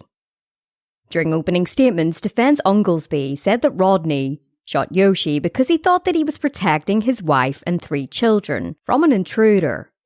Prosecutor Doug Moreau asked the jurors not to judge Rodney as a person, but judge his conduct on the night of the shooting. He described Rodney as criminally negligent and said that he should be convicted of manslaughter. He said that after Rodney opened the door, after it had been slammed closed by Bonnie, Yoshi interpreted this as an invitation to the party they had been searching for. The jury would hear a recorded interview between Rodney and investigators. He detailed how Bonnie told him to get his gun, and he didn't even question why. He said that when he went outside he saw Yoshi, who was wearing a white suit and carrying something which turned out to be a camera. He said that Yoshi appeared to be laughing, but when he failed to stop moving, he shot him. He said that he was protecting his family, but when he was asked if he knew what he was protecting them from, he simply said no. Prosecutor Morrow argued during the trial that the actions of the couple were not reasonable. He said that it hadn't been rational for a man of 6 feet 2 inches tall to be afraid of a friendly and unarmed boy who weighed just 130 pounds. A boy who rang the doorbell before walking away. Yoshi hadn't attempted to break in. He wasn't wearing a scary mask. He wasn't armed. He was simply looking for a Halloween party. Following all of the testimony, the jury were sent away to deliberate. Under Louisiana law, homicide can be justified for a number of reasons, including what is known as the shoot the burglar law, which allows people to protect themselves from intruders. It took just 3 hours for the jury to reach a verdict. They found Rodney not guilty of manslaughter. Many in court applauded when the forewoman announced the verdict. Yoshi's parents said that they weren't surprised, but they were disappointed. Rodney was later found to be liable to Yoshi's parents for $650,000 in damages. With this money, Yoshi's parents founded 2 charities in their son's name. One was to fund US students wanting to visit Japan, while the other was for gun control. His parents later presented President Bill Clinton with a petition signed by 1.7 million Japanese citizens calling for stricter gun laws. They became big supporters of the Brady Bill, which mandated background checks and a 5-day waiting period for the purchase of guns in the United States. The shooting of Yoshi had truly been instrumental in the passage of the bill. Following his acquittal, Rodney Pierce claimed that he would never own a gun again, and he admitted that he had simply overreacted to his wife's fear. This overreaction caused a teenage boy in the frontier of adulthood to lose his life in the most terrifying way imaginable. So what do you think? Should he have been found guilty? Mike Brown from Dark Poutine joins us from north of the 49th parallel. That's Canada, if you didn't know. Canadians are known for their politeness, but as Mike will remind us, a recent sword attack in Quebec City shows us some Canadians have a dark side too. In that attack on Halloween night, a man dressed in what has been described as medieval clothing went on a slashing and stabbing spree with a razor-sharp Japanese-style katana sword. After the attack, 2 people were left dead, and another 5 were hospitalized, some with serious injuries, and the attacker had fled the scene. One of the most notable buildings in Old Quebec City, overlooking the picturesque St. Lawrence River, is the historic and posh Chateau Frontenac Hotel. Chateau Frontenac, a National Historic Site of Canada since 1981, first opened for business in 1893. It was here at around 10 p.m. on October 31st, 2020, that a black 4-door Saturn was left motor still running by its driver, 24-year-old Carl Gerard. Gerard, dressed in black jogging pants, black leather boots, a short-sleeve kimono, and a black mask, had his sharpened 76.9-centimeter bladed katana sword in hand. He'd left his home in Sainte-Thérèse, Quebec, a suburb of Montreal, in the afternoon and had driven the 270 kilometers to Quebec City with murder on his mind. After exiting his vehicle, Gerard approached his first victim, a 26-year-old musician named Remy Belanger. Belanger was out for a leisurely stroll. He was listening to a podcast and stood to take a picture of Chateau Frontenac when he noticed a man, clad in black, advancing quickly toward him, sword above his head. Belanger later recalled thinking at first that it was a Halloween reveler playing some kind of joke to irritate him, but when the first blow landed, hitting him in the head, he knew he was in trouble. Belanger put up his hand to defend himself and his fingers were severed. He fell to his knees as the attacker kept slashing and stabbing at him. Remy Belanger managed to pick up his fingers, got to his feet, and fled toward the lobby of Chateau Frontenac, screaming for help in both English and French. Remy Belanger was later treated for wounds to his skull, neck, back, chest, arms, hands, and hip. A cellist, Remy was transferred to a hospital in Montreal that specializes in limb replantation. There, doctors worked hard to save his hand so he could play music again. As Belanger ran away, Girard did not pursue him, but turned his attention to 56-year-old François Duchesne. He was much beloved as the communications director for the Musée National des Beaux-Arts du Québec. He was out for a slow jog. Girard, frustrated by his failure to kill Remy Belanger only moments before, made sure he succeeded this time.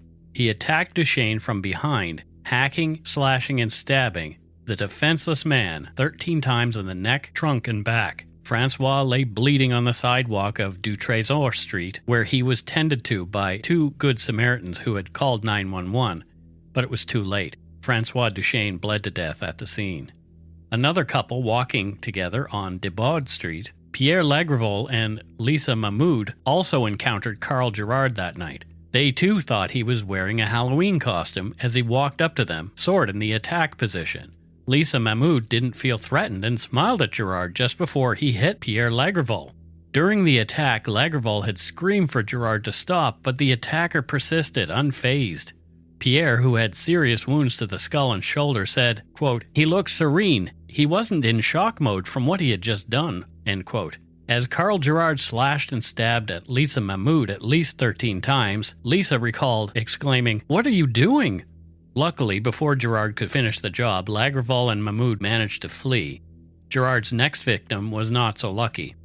On Des Ramparts Street, 61-year-old Suzanne Claremont had just stepped out the front door to have a cigarette. Suzanne's husband, Jacques, inside doing the dishes, was startled by the sound of Suzanne's loyal dog howling like he'd never heard before. A hairdresser, Suzanne was a bright spot in the community during the COVID-19 pandemic, participating in regular, socially distanced gatherings with neighbors to watch the sunset every evening atop the Old Quarters fortifications. Jacques ran outside to find Suzanne laying on the sidewalk, bleeding heavily from several wounds. He later said, "I saw that she had a deep gash in the middle of her forehead. I tried to close the wound with my hands to hold her face together." Their neighbor, an emergency room doctor, ran outside, baseball bat in hand. She tried performing CPR, but Suzanne Claremont had lost too much blood. In the last group to encounter Carl Girard was Gilberto Lucio Porras Alvarado. He was out with 3 of his friends when they came across Girard all in black, sword at his side. Girard said, "Happy Halloween," before drawing his sword. Porras Alvarado, who thought the sword was fake at first, said he quickly realized the weapon was very real as the first blows landed. He and 2 of his friends fled together. The 4th person of the group, a young person whose name is under publication ban, was pursued and injured by Girard. That young person also escaped, hiding inside a gas station. He was later treated for injuries. Porras Alvarado, who'd suffered cuts to his head and a finger before he managed to escape, spent 2 weeks in hospital. There'd been a flood of 911 calls, coming in talking about a sword-wielding attacker dressed like a ninja and last seen heading in the direction of the port. Shortly before 1 a.m. on November 1st, 2020, a port officer on patrol in the old port of Quebec noticed a man hiding in a bush. Aware of the attacks, the officer notified police, and cops arrived en masse, taking the blood-covered man into custody. Carl Girard, who was not talking at first, had no criminal record. It was quickly learned that in 2015, Girard, quote, in a mental health context, had made threats to do just as he did, kill people indiscriminately, and cause as much chaos and mayhem as he possibly could. Why hadn't he gotten the help that he needed at the time? Prime Minister Justin Trudeau was one of many dignitaries to weigh in on the situation, as the nation woke up to the news of a horrific series of attacks in what is normally a peaceful city. Flags in the province were temporarily brought to half-mast to honor the victims. Witnesses and police described Carl Girard as calm and compliant during his arrest. He had no ID and at first refused to identify himself. After he was in custody, he was taken to hospital and later transported to a detention facility to be interrogated. He was charged with 2 counts of first-degree murder in the killings of Suzanne Claremont and Francois Duchesne. Carl Gerard's defense team claimed that the 24-year-old was driven to kill, and who his victims were didn't matter at all. He admitted to killing Duchesne and Claremont and injuring the 5 others. But his lawyer argued he was not criminally responsible at the time of the events because he was suffering from a mental disorder. At the outset of the trial was chilling testimony from witnesses to the attacks and surviving victims, all noting Gerard's deliberate, eerily calm demeanor during the stabbing and slashing spree that Halloween night. The prosecution had argued that the acts were premeditated, noting Gerard had spoken to mental health workers since his late teen years about using a sword to attack people. The Crown's primary expert, psychiatrist Dr. Sylvain Fauchier, concluded that Gerard suffered from a personality disorder and was on a narcissistic quest to express his resentment towards society, concluding that there were no signs of delusional thinking. The accused knew very much what he was doing was wrong. Shackled and handcuffed in the witness box, Gerard testified on his own behalf. The accused killer claimed that his goal was to create chaos, change the world, and encourage like-minded people. He stated that by the time he was 18 years old, he believed he had a top-secret mission to kill and that his life would be sacrificed at the end of it. After Claremont's killing, though, he said he began to question his actions. "I thought I would have a feeling of accomplishment, but that wasn't the case," Gerard told the jury. "I decided there shouldn't be one more death, my own or anyone else's." End quote. Gerard told the court he was fearful when he arrived in Quebec City and didn't want to go ahead with his plan but felt he had no choice. He described the killings as duty. "I went against my will. I didn't want to, but I had to," Gerard said. "I saw lots of people and I attacked them with my sword to execute my mission." Gerard then told the jury that the killer no longer existed. "There's a Carl Gerard with you today who likes making people laugh and helping others," Gerard said. "It's different from Carl Gerard from the mission, who feels obliged to isolate himself. But that's in the past. There's no Carl Gerard from the mission anymore." Dr. Gilles Chamberlain, a psychiatrist, testified for the defense, concluding that Gerard was on the autism spectrum, suffered from schizophrenia, and was delirious and in a state of psychosis the night of the killings, unable to distinguish right from wrong. On May 20th, 2022, minutes after beginning their 5th day of deliberations, the jury came to a decision: guilty on both counts of first-degree murder. On June 10th, 2022, Carl Gerard was sentenced to life imprisonment without the possibility of parole before 2045. Hopefully, residents of Quebec City will rest a little easier knowing that the killer is behind bars for a long time. That said, Halloween will never be the same for those who lost loved ones or lived through the attacks. Did you think I first misspoke when you heard me say sword attack? My next friends that are joining us might have moonshine, by the way. I hope you don't mind. They are a husband and wife duo, Jerry and Tracy, from the Hillbilly Horror Stories podcast. I have no doubt that you'll love them as much as I do. So Tracy, let's jump in. For this episode, we're going to cover a Kentucky story, since that's where we're from. We're going to cover a story from Lewis County, which is up around the West Virginia-Ohio border. Border, yep. Mary Lou and her family move into a house. I had an Aunt Mary Lou. Is that a fact? Yes, rest in peace. She's passed on. It was my mommy's sister. Okay. So her family moves into this house. In case anybody cared. Sorry, go ahead. That everyone said was haunted. Everybody in the surrounding area. Now, this house at one time belonged to an older couple who was having some marital problems. And during this time, the wife basically kicked the husband out of the home. Well, the husband really didn't have any place to go, so he decided to stay in an outbuilding that was just a few feet from the house. That seems fair. Yeah, the building was actually connected to the house by a walkway. Okay, so yeah, it was pretty like close, a breezeway but not or in the something. house. Yes. Now, this was during a very hot summer, and that building must have become unbearably hot. Hot to the point that the husband was found dead of an apparent heat stroke. Oh, wow. Dang, that's hot. You heard of a fan? Soon after, there were reports of the deceased husband being seen wandering the property on very hot nights. Now, when Mary Lou's family moved into the house, it was spring. So there really were no issues, except that the family couldn't seem to keep the door closed on that small outbuilding. I wonder how long it was till Mary Lou found out that he had passed. I don't know, and I didn't have any way of researching that. Oh, okay. I don't even know what year any of Okay. this happened, to Mhm. be honest with you. Well, I wouldn't want you to lie. Eventually, Mary Lou's husband had to lock the door with a padlock. So we're going to fast forward a little bit. Mary Lou's husband goes to work one morning, and Mary Lou's just sitting up in the kitchen drinking her coffee. She hears heavy footsteps coming up the stairs. This is inside the house. And then she hears the back door slam shut. Mm-hmm. She thought, well, this is odd because anyone leaving through the back door would have had to walk right past her first. In the kitchen. Mm-hmm. Don't act like you know the layout of the house. I do. I got it down in my mind. The footsteps were too heavy for a child, but she went and checked on the children just to make sure, and all the children were still asleep in their beds. She took a look around, and she found the back door standing wide open, which is odd because it had slammed shut. Yeah. But now it's open. It's wide open. Yeah, I'd be scared. She decided to ignore the noises that she'd been hearing in the door slamming shut because it was extremely warm outside and she wanted to just shut the door and not let the hot air in. Later that day, she decides to go out and do some work in the yard, a little bit of gardening. She sat down under a tree to take a little bit of a break because, like we said, it was kind of warm. She hears the back door slam shut again. Now, she knows the sound because she already heard it once that day.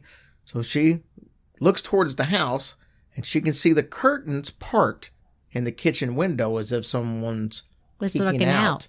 and kind of moving it with their two hands. Yeah. At a second glance, she saw nothing. But then she saw the curtains fall back across the window. She immediately gets up. She walks around her house, trying to convince herself that she's just imagining all this. And she comes across the opened basement door. She was sure that she had locked that door. She assumed that maybe the heat was just kind of making her delusional. She relocked the basement door and then she went back to her work in the yard. She later passed by the door to only find it open again. The basement door? The basement door.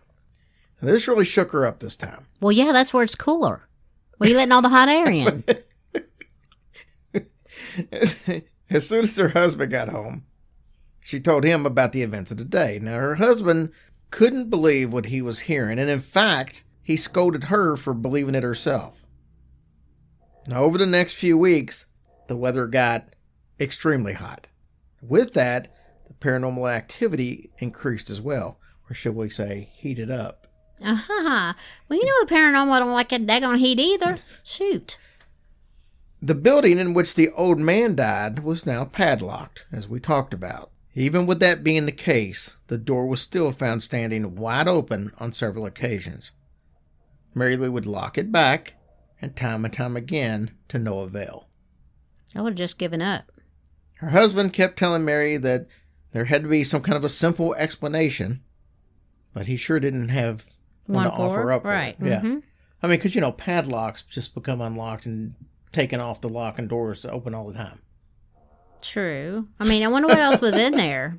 I don't know. I can't imagine there was anything in there that anybody would want to take. One morning, she heard noises coming from the kitchen, and when she got in there, the whole room was vibrating as if an angry hand was shaking the whole room.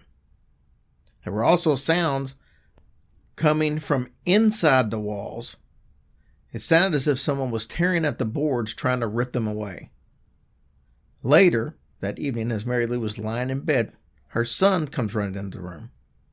He said that he heard a noise coming from the attic that was above his room. He said it sounded like someone was trying to get out. Ooh. She put him in her bed to calm him down like most good mothers would. But just as she was about to doze off, the whole house started violently shaking again. Okay, was the husband there? Did he hear it? We'll get to it. The windows were vibrating so hard that it seemed like they were going to basically come out of their frames. And yes, her husband actually witnessed this event. he could no longer deny that something supernatural appeared to be at work here. His answer was to vacate the premises. Looking back at the events years later, Mary Lou realizes that each of these occurrences happened at extremely hot days or hot nights. She said it was almost as if the poor old man's soul was opening doors to get air. Mary Lou says she wonders if maybe someone had locked the door on that outbuilding, trapping the old man inside, causing his death, and leaving his soul to wander, trying to tear out windows and doors, seeking relief from the intense heat. Oh, bless his heart. That's an awful way to go. It would be an awful way to go. That's so terrible. So, yeah, like I said, I don't know what the situation was. I don't know what year it happened. I don't know if somebody did lock the man in and that's why he was so against locks, or maybe but who would have known he was in there except for his wife? I don't know. I mean, who else would have a reason to lock the door? Well, that mean heifer. We don't know that she did that. Well, that's just an assumption that could have happened. I mean, it could just be that he wants the door open so he can't be trapped in there. Yeah. So it didn't mean that it got locked in there at one point. Right, He just wants to keep it open now. Yeah. Well, that poor soul. I could smell the moonshine, couldn't you? Bless their hearts. You must be thinking, man, Shane has a lot of friends. And you're right, I do. And isn't it also amazing that this campfire doesn't need replenished with wood?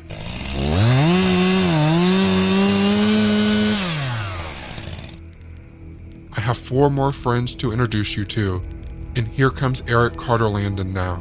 Eric is the host of True Consequences, which focuses on crime and mysteries in New Mexico and the American Desert Southwest. Plus, he is a really good person altogether. You'll love him. Eric, take it away. Sometimes, late at night, on the ditch banks, rivers, lakefronts, and arroyos of New Mexico, people claim to hear the wails and sobs of a woman. She sounds distraught. She cries out, ¡Ay, mis hijos! If you ever hear this cry, it's best you avoid any waterways, and by no means should you try to find or help this woman. If you value your life, you will close your eyes and go to sleep. Children, heed this warning. Be wary of the cries of this woman. I am Eric Carter Landine, and this is Halloween and True Consequences.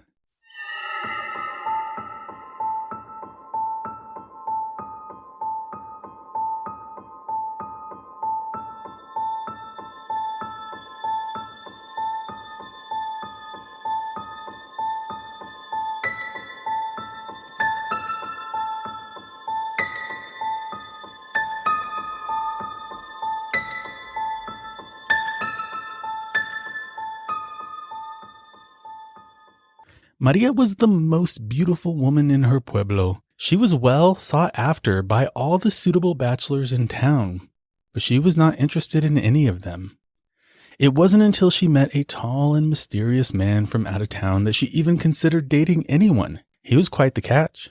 He was rich, handsome, well-traveled, and the pair started dating, and very soon, they were in love.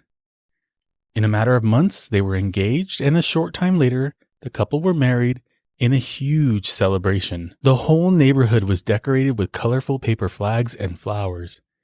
Within a couple of years, Maria and her husband had 2 kids. Everything was going perfectly until one spring night. On the night of March 13th, 1550, on the streets of Mexico City, Maria was wandering the streets, grief-stricken and angry. She had never been treated in such a way. The shame she felt was consuming her. How could her husband have embarrassed her like that in front of everyone? She waited faithfully for him while he traveled around the country, and he has the nerve to show up with a new woman in his carriage? He didn't even apologize for what he did. He simply told her it was over and rode away as his new lover laughed. She laughed. Who did they think they were? Maria was the prettiest woman in their neighborhood. She could have any man that she wanted. No one treated Maria that way. Not if they didn't want to suffer. Oh, he was going to suffer. She'd show him. She'd show them all. Maria would make sure that no one tried to hurt her like this ever again. She gathered up her resolve as she headed back to her house. She was wailing loudly as she made her way back to her doorstep. Maria was heartbroken. How could the man of her dreams betray her like this? She walked up the stairs and inhaled the smell of fresh tamales that she had made for her husband's arrival. He was going to pay for what he did. He will never forget this day. She was going to make sure of it. As she approached the bedroom of her children, she gently and silently opened the door. She strolled across the bedroom and walked over to their beds and kissed each of them on their foreheads. Her son Julian and daughter Sofia were softly breathing. She gently woke them and led the pair down the stairs. "What's happening, Mama?" the boy asked. "No te preocupes, mi amor."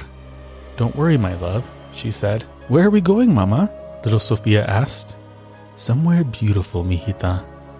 They crossed the street and headed to the creek. "Mama, tengo miedo. I'm afraid," said Julian. Maria said, "I know, mijito."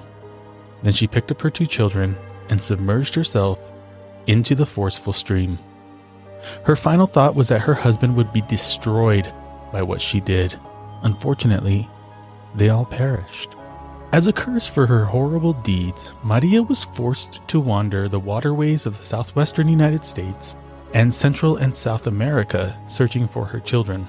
But her heart was so twisted with vengeance and rage that she became a predatory ghost, seeking out children who misbehave or are foolish enough to wander the bodies of water at night. She became known as La Llorona, or the Weeping Woman. She's been seen in what seems to be a white wedding dress, all the while crying for her children. Ay, mis hijos. When an unsuspecting child finds themselves near a river, stream, or lake, they are likely to be taken and drowned by La Llorona.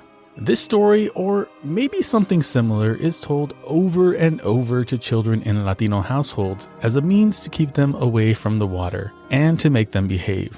Other cultures have Santa Claus giving you coal.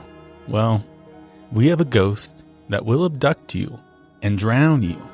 Yeah, I know, it's messed up. But it is such a rich folktale with a long history, and it continues to be passed down from generation to generation. All I can tell you is that if you ever hear the cries of a woman looking for her children late at night, don't go near the water, or La Llorona just might get you. Thanks for listening, and stay spooky, New Mexico.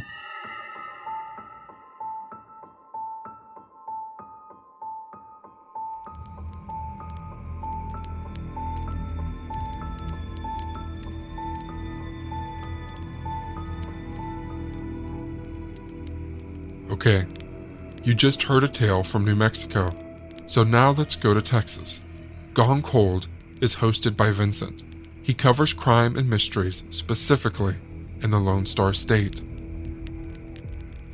In the early 1990s, at age 13 or 14, I joined a group of friends at what was reportedly a haunted attraction off the beaten path in Fort Worth.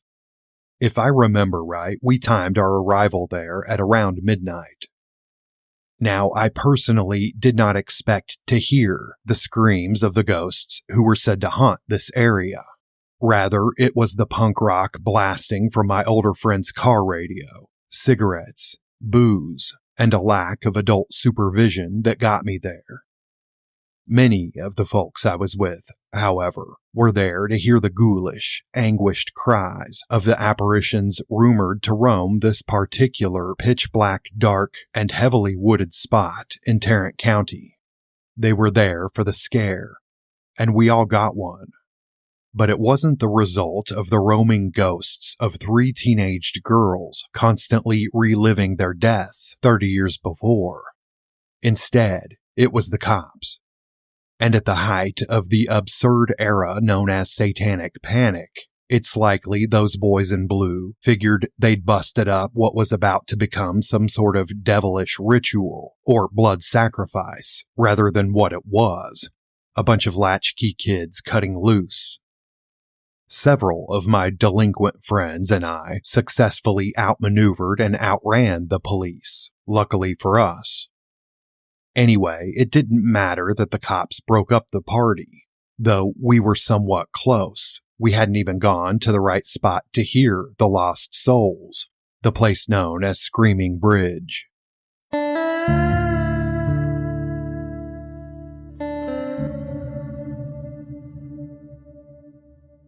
On the night of Saturday, February 4th, 1961, Arlington High School juniors Mary Lou, Kathy, Claudia, Donna, Joanne, and Dorothy left an Arlington movie theater as the credits for the film Butterfield 8, starring Elizabeth Taylor, began to roll.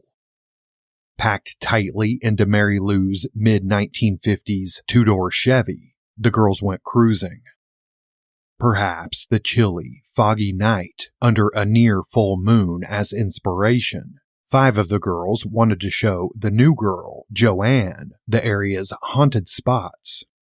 Like Hell's Gate, through which, legend has it, a group of Union spies were led to their hanging deaths at the hands of Confederate soldiers during the Civil War, and where the cries and prayers of their ghosts can be heard. And, perhaps, a lover's lane near the railroad tracks where a hobo, who had just jumped off the train, is said to have been shot to death as he tried to help a woman in a car who was being assaulted. His ghost, if you're apt to believe such a thing, taps on the windows of parked cars, making sure the occupants are safe. Joanne was a recent addition to the student body at Arlington High, and there seemed no better way to break her into the area than to introduce her to local apparitions. But before showing the new girl those sights, the teenagers made their way to another known lover's lane nearby. As they did, the girl spoke of an escaped convict, an urban legend about a sometimes masked man with a hook for a hand that terrorized teenagers necking at lovers' lanes. Likely a tale inspired by the terrifying and true Texas crimes committed by the Phantom Killer of Texarkana in the 1940s. There was little doubt the teenagers worked themselves up. They drove to an especially dark and secluded area of Arlington Bedford Road, heading south from Mosier Valley, and parked, still eerily whispering the tale of the hook-handed man. After a few minutes, they noticed a car coming toward them, flashing its lights and honking its horn. The driver was shouting at them, but the girls couldn't understand what he was saying. And anyway, they were too spooked to find out. Instead, Mary Lou put the car in drive and stepped on the gas. The driver of the other vehicle was horrified. He'd stopped just beyond a railroad crossing, and between the passing train's lights and those of his own vehicle, he saw blackness where the road's bridge had once been.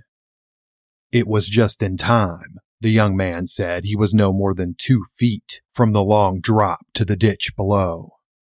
After backing up, his headlights caught the barricades and sign warning "Bridge out" that some malicious person had removed from the road. But the girls weren't so lucky. Unable to see what was ahead in time to stop, the car carrying Mary Lou, Kathy, Claudia, Donna, Joanne, and Dorothy plunged 25 feet down to the wooded and rocky drainage ditch below.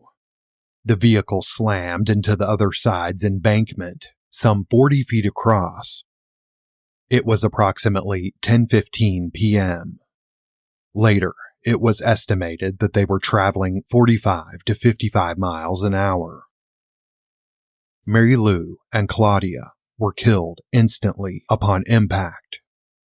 Weeks-old ice patches on the road from an earlier winter storm, along with the embankment's mud-slicked surface, made the rescue operation a difficult one, as did the sleet coming down. When responders and authorities were finally able to pull the girls from the wreckage, ambulances transported them to area hospitals.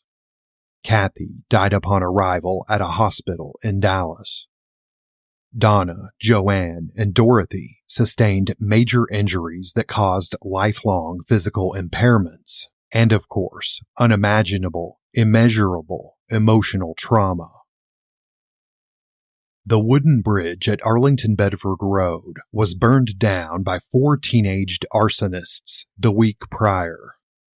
Though their actions would be labeled in a kind of boys will be boys way by local authorities, who called what they did vandalism or mischief, it's long been rumored they'd set that particular bridge on fire because of who crossed it going south.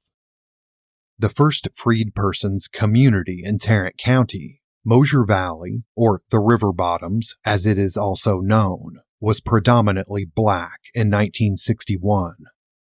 Some say the boys burned the bridge to impede members of that community's travel into North Arlington.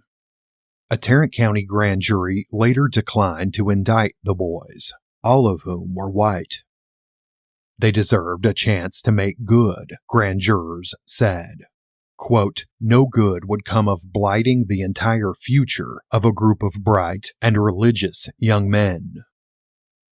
Whoever moved the barricades put in place by county employees after these boys destroyed the bridge was supposedly never identified.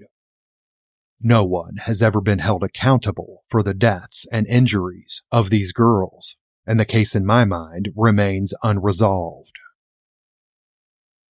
Countless iterations of the origins of Screaming Bridge have been told over the years, including that the girls were cheerleaders who were waved on by a sadistic man who knew what he was leading them to. They were neither cheerleaders nor waved on by anyone. Also, folks say 2 cars crashed in the middle of the 1-lane wooden bridge, which caught fire and gave way, sending the passengers of both vehicles 25 feet straight down. That, of course, isn't even close to the truth.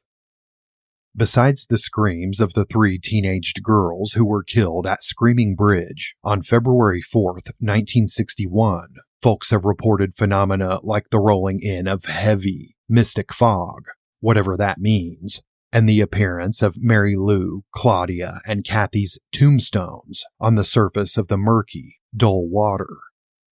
On the wrong bridges, folks report seeing the shimmering of headlights, or almost dying as they nearly drive off the structures themselves.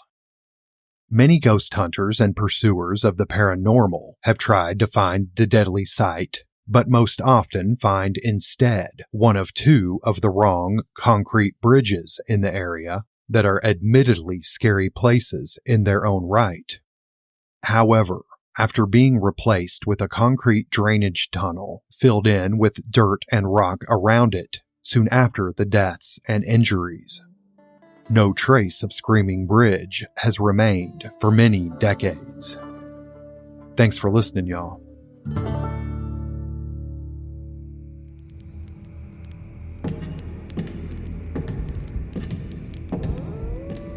My next friend is approaching, and before she gets here, I have to warn you that I've met her in person before and not to get scared.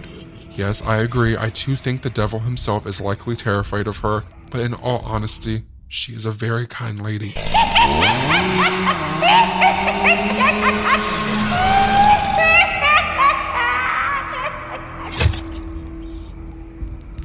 While everyone else has scary tales, I thought it would be really nice to hear a personal story from her. Hello, Nancy Grace here from Crime Stories and CrimeOnline.com. Halloween is one of my favorite times of the year, and it always has been. But I have to tell you that once I've had the twins, John David and Lucy, it's so much more fun. I love everything we do. Dressing them up, buying candy, decorating the house. I think I'm the only person in the neighborhood that has so many ghosts hanging from trees and skeletons sitting on patio furniture. I love it. I think back when I was a little girl in rural Bibb County, middle Georgia. We were so far out of the city of Macon, which was small itself, being like a 30-minute drive in. So there were very few homes to go and trick or treat with. And it would be so dark out in the country at night. And we did not have anything like store-bought Halloween outfits. I remember for several years in a row, I would be a ghost, and I was so short, I'd actually wear a pillowcase. And the pillowcase would cover my head, of course, and go down to my ankles. And we would cut holes in the pillowcase for eyes. That was...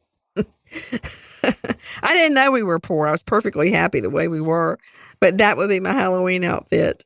And I also remember that it dawned on me much later that the pillowcases had pink stripes. So I was a very scary pillowcase with pink stripes ghost. But it was so much fun. And I remember Miss Julia that lived on a huge farm next to our little spot would always make caramel apples and dress up like a witch and hand them out from her front porch. That was the big thing, going all the way in the night by foot under the moonlight to get that caramel apple. And believe you me, I absolutely would do it. Of course, there were always older boys or teens scaring all the trick-or-treaters. At that time in my life, I didn't really know what to be scared of. I didn't know anything about crime or scary movies or anything like that growing up. I really only learned about crime when my fiance was murdered just before our wedding. And that's when my world blew up. And I found out about violent crime and that there were actually things to be scared of in this world. But growing up in rural Georgia, where there was nothing to see as far as you could look except for soybean fields and tall pine trees, that was a great way to have Halloween.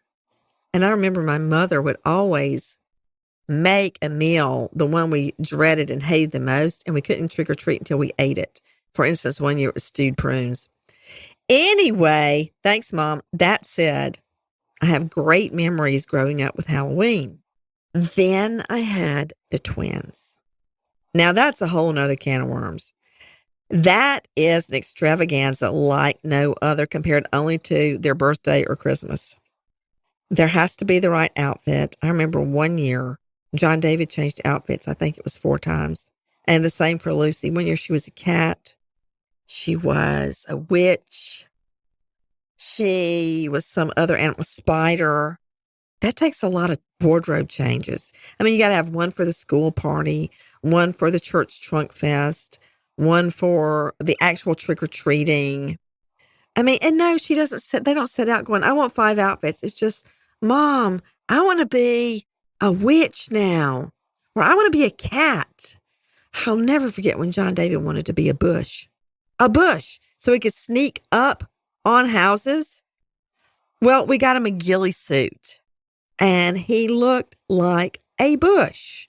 You know those things you see in war movies when it looks like an empty field and all of a sudden the soldiers all jump up? They're wearing ghillie suits. My son has one. I saved it because I'm sure one day I'm going to need a ghillie suit. Haven't used it yet, but I'm so glad I'm doing this because I just remembered I came up with my costume for this year last year.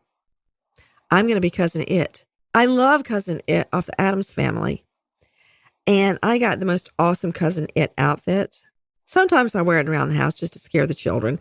But now, they've seen me come out so many times. I've got the whole thing. I've got the long hair. It goes head to toe, the hat, and the glasses. I can't wait. Now, that's deviating from my typical, as predicted, witch outfit.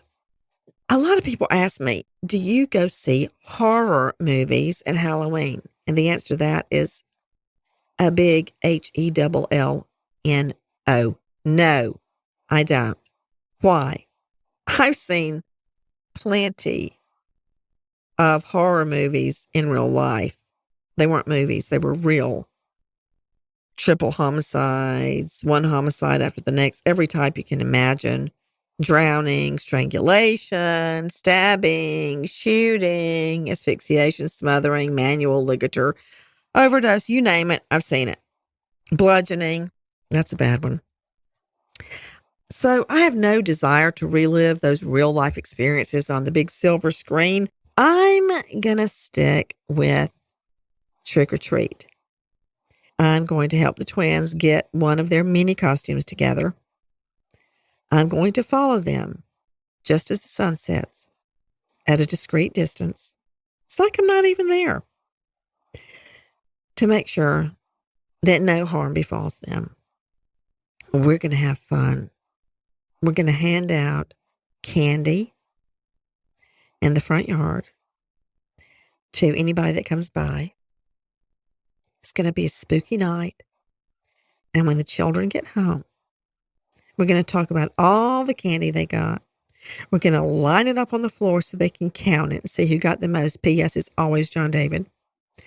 They're going to run around the house stealing each other's candy, laughing their heads off. They're going to go to sleep too late because it's a school night this year. And then once I know they're asleep, I'm going to go through all their candy to make sure there are no razor blades. And they will never know the real life horrors that are out there. They'll sleep like two little angels. And so will I. So happy Halloween. That will be me, Cousin It. Nancy Grace, signing off. What?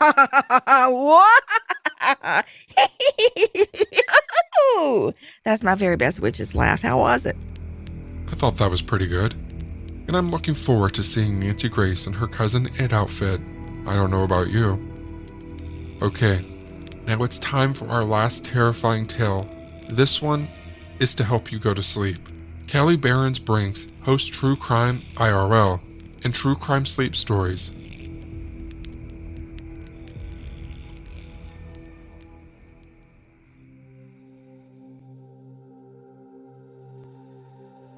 In 1912, in Villisca, Iowa, the Moore family was considered affluent in their small community, and they were very well liked. Josiah, age 43, was married to Sarah, 39, and together they had a beautiful, happy family with their 4 children, Herman, Mary Catherine, Arthur Boyd, and the youngest, Paul Vernon. On the evening of June 9th, the Moore family was attending a fun Children's Day program at their church. Lots of people were going to be there, including their good friends, the Stillinger family. 12-year-old Lena Stillinger and 8-year-old Ina Stillinger were good friends with the only Moore daughter, Catherine. The church event wasn't scheduled to end until about 10 p.m. that evening, and the little Stillinger girls were apprehensive to walk in the dark the 2 miles they'd needed to trek home. The walk home would have been especially dark for the little girls on this particular night, because the electric company and the Villisca Town Council were in the midst of a dispute about lighting. So the electric company shut off all the lights in the town, making the town extra dark. The Moores arranged sleepover plans with the Stillingers, and Lena and Ina accompanied the family of 6 to their East 2nd Street home after church services ended. Bedtime would have come a little later than usual this evening, with not arriving home until around 10 p.m. and having guests. So we can assume that all the kiddos were tucked in and sleeping by around 11 p.m., with JB and Sarah right behind them. Lena and Ina Stillinger slept downstairs in the main floor guest bedroom.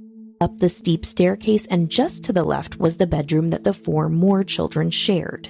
In between the 2 bedrooms was a small door that led into an attic storage space, and this is where it's thought that someone may have been waiting until everyone in the house was fast asleep.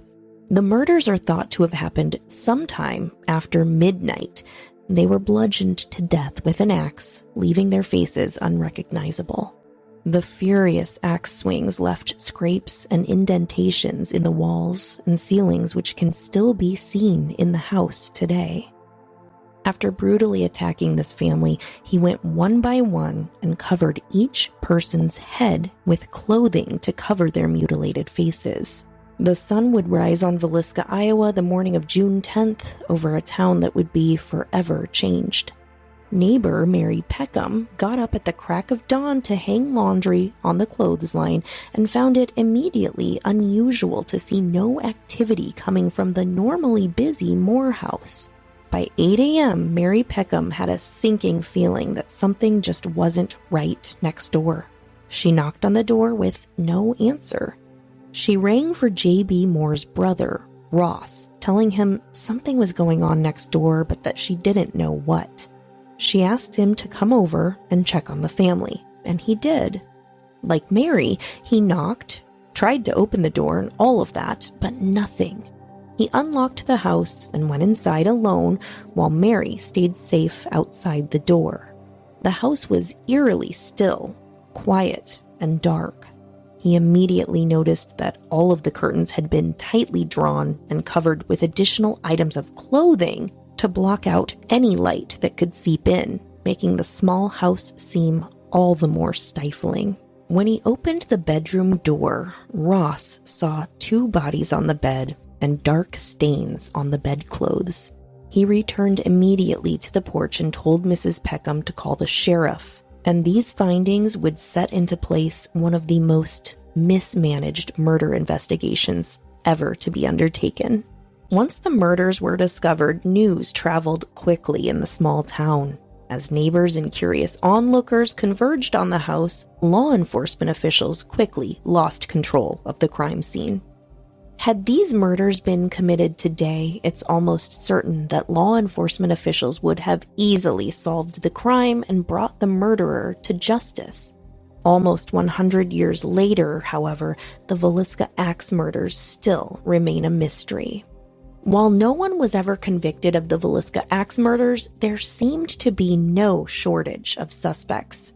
In the days following the crimes, you could have read about at least 4 possibilities in any edition of the newspaper.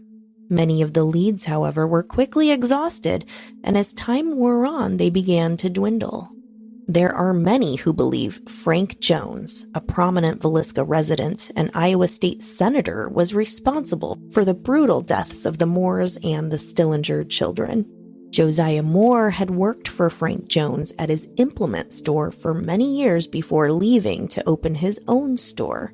Moore repeatedly took business away from Frank Jones, including a very successful John Deere dealership. And Josiah Moore was rumored to have had a sexual affair with Jones's daughter-in-law, though no evidence supports this. Were these bad business dealings and a potential affair enough motive for murder? Many people think yes, but many people also think Reverend George Kelly was responsible for the murders. Kelly was an English-born traveling minister in town on the night of the murders. He was described as peculiar, reportedly having suffered a mental breakdown as an adolescent. As an adult, he was accused of being a peeping Tom and several times asking young women and girls to pose nude for him.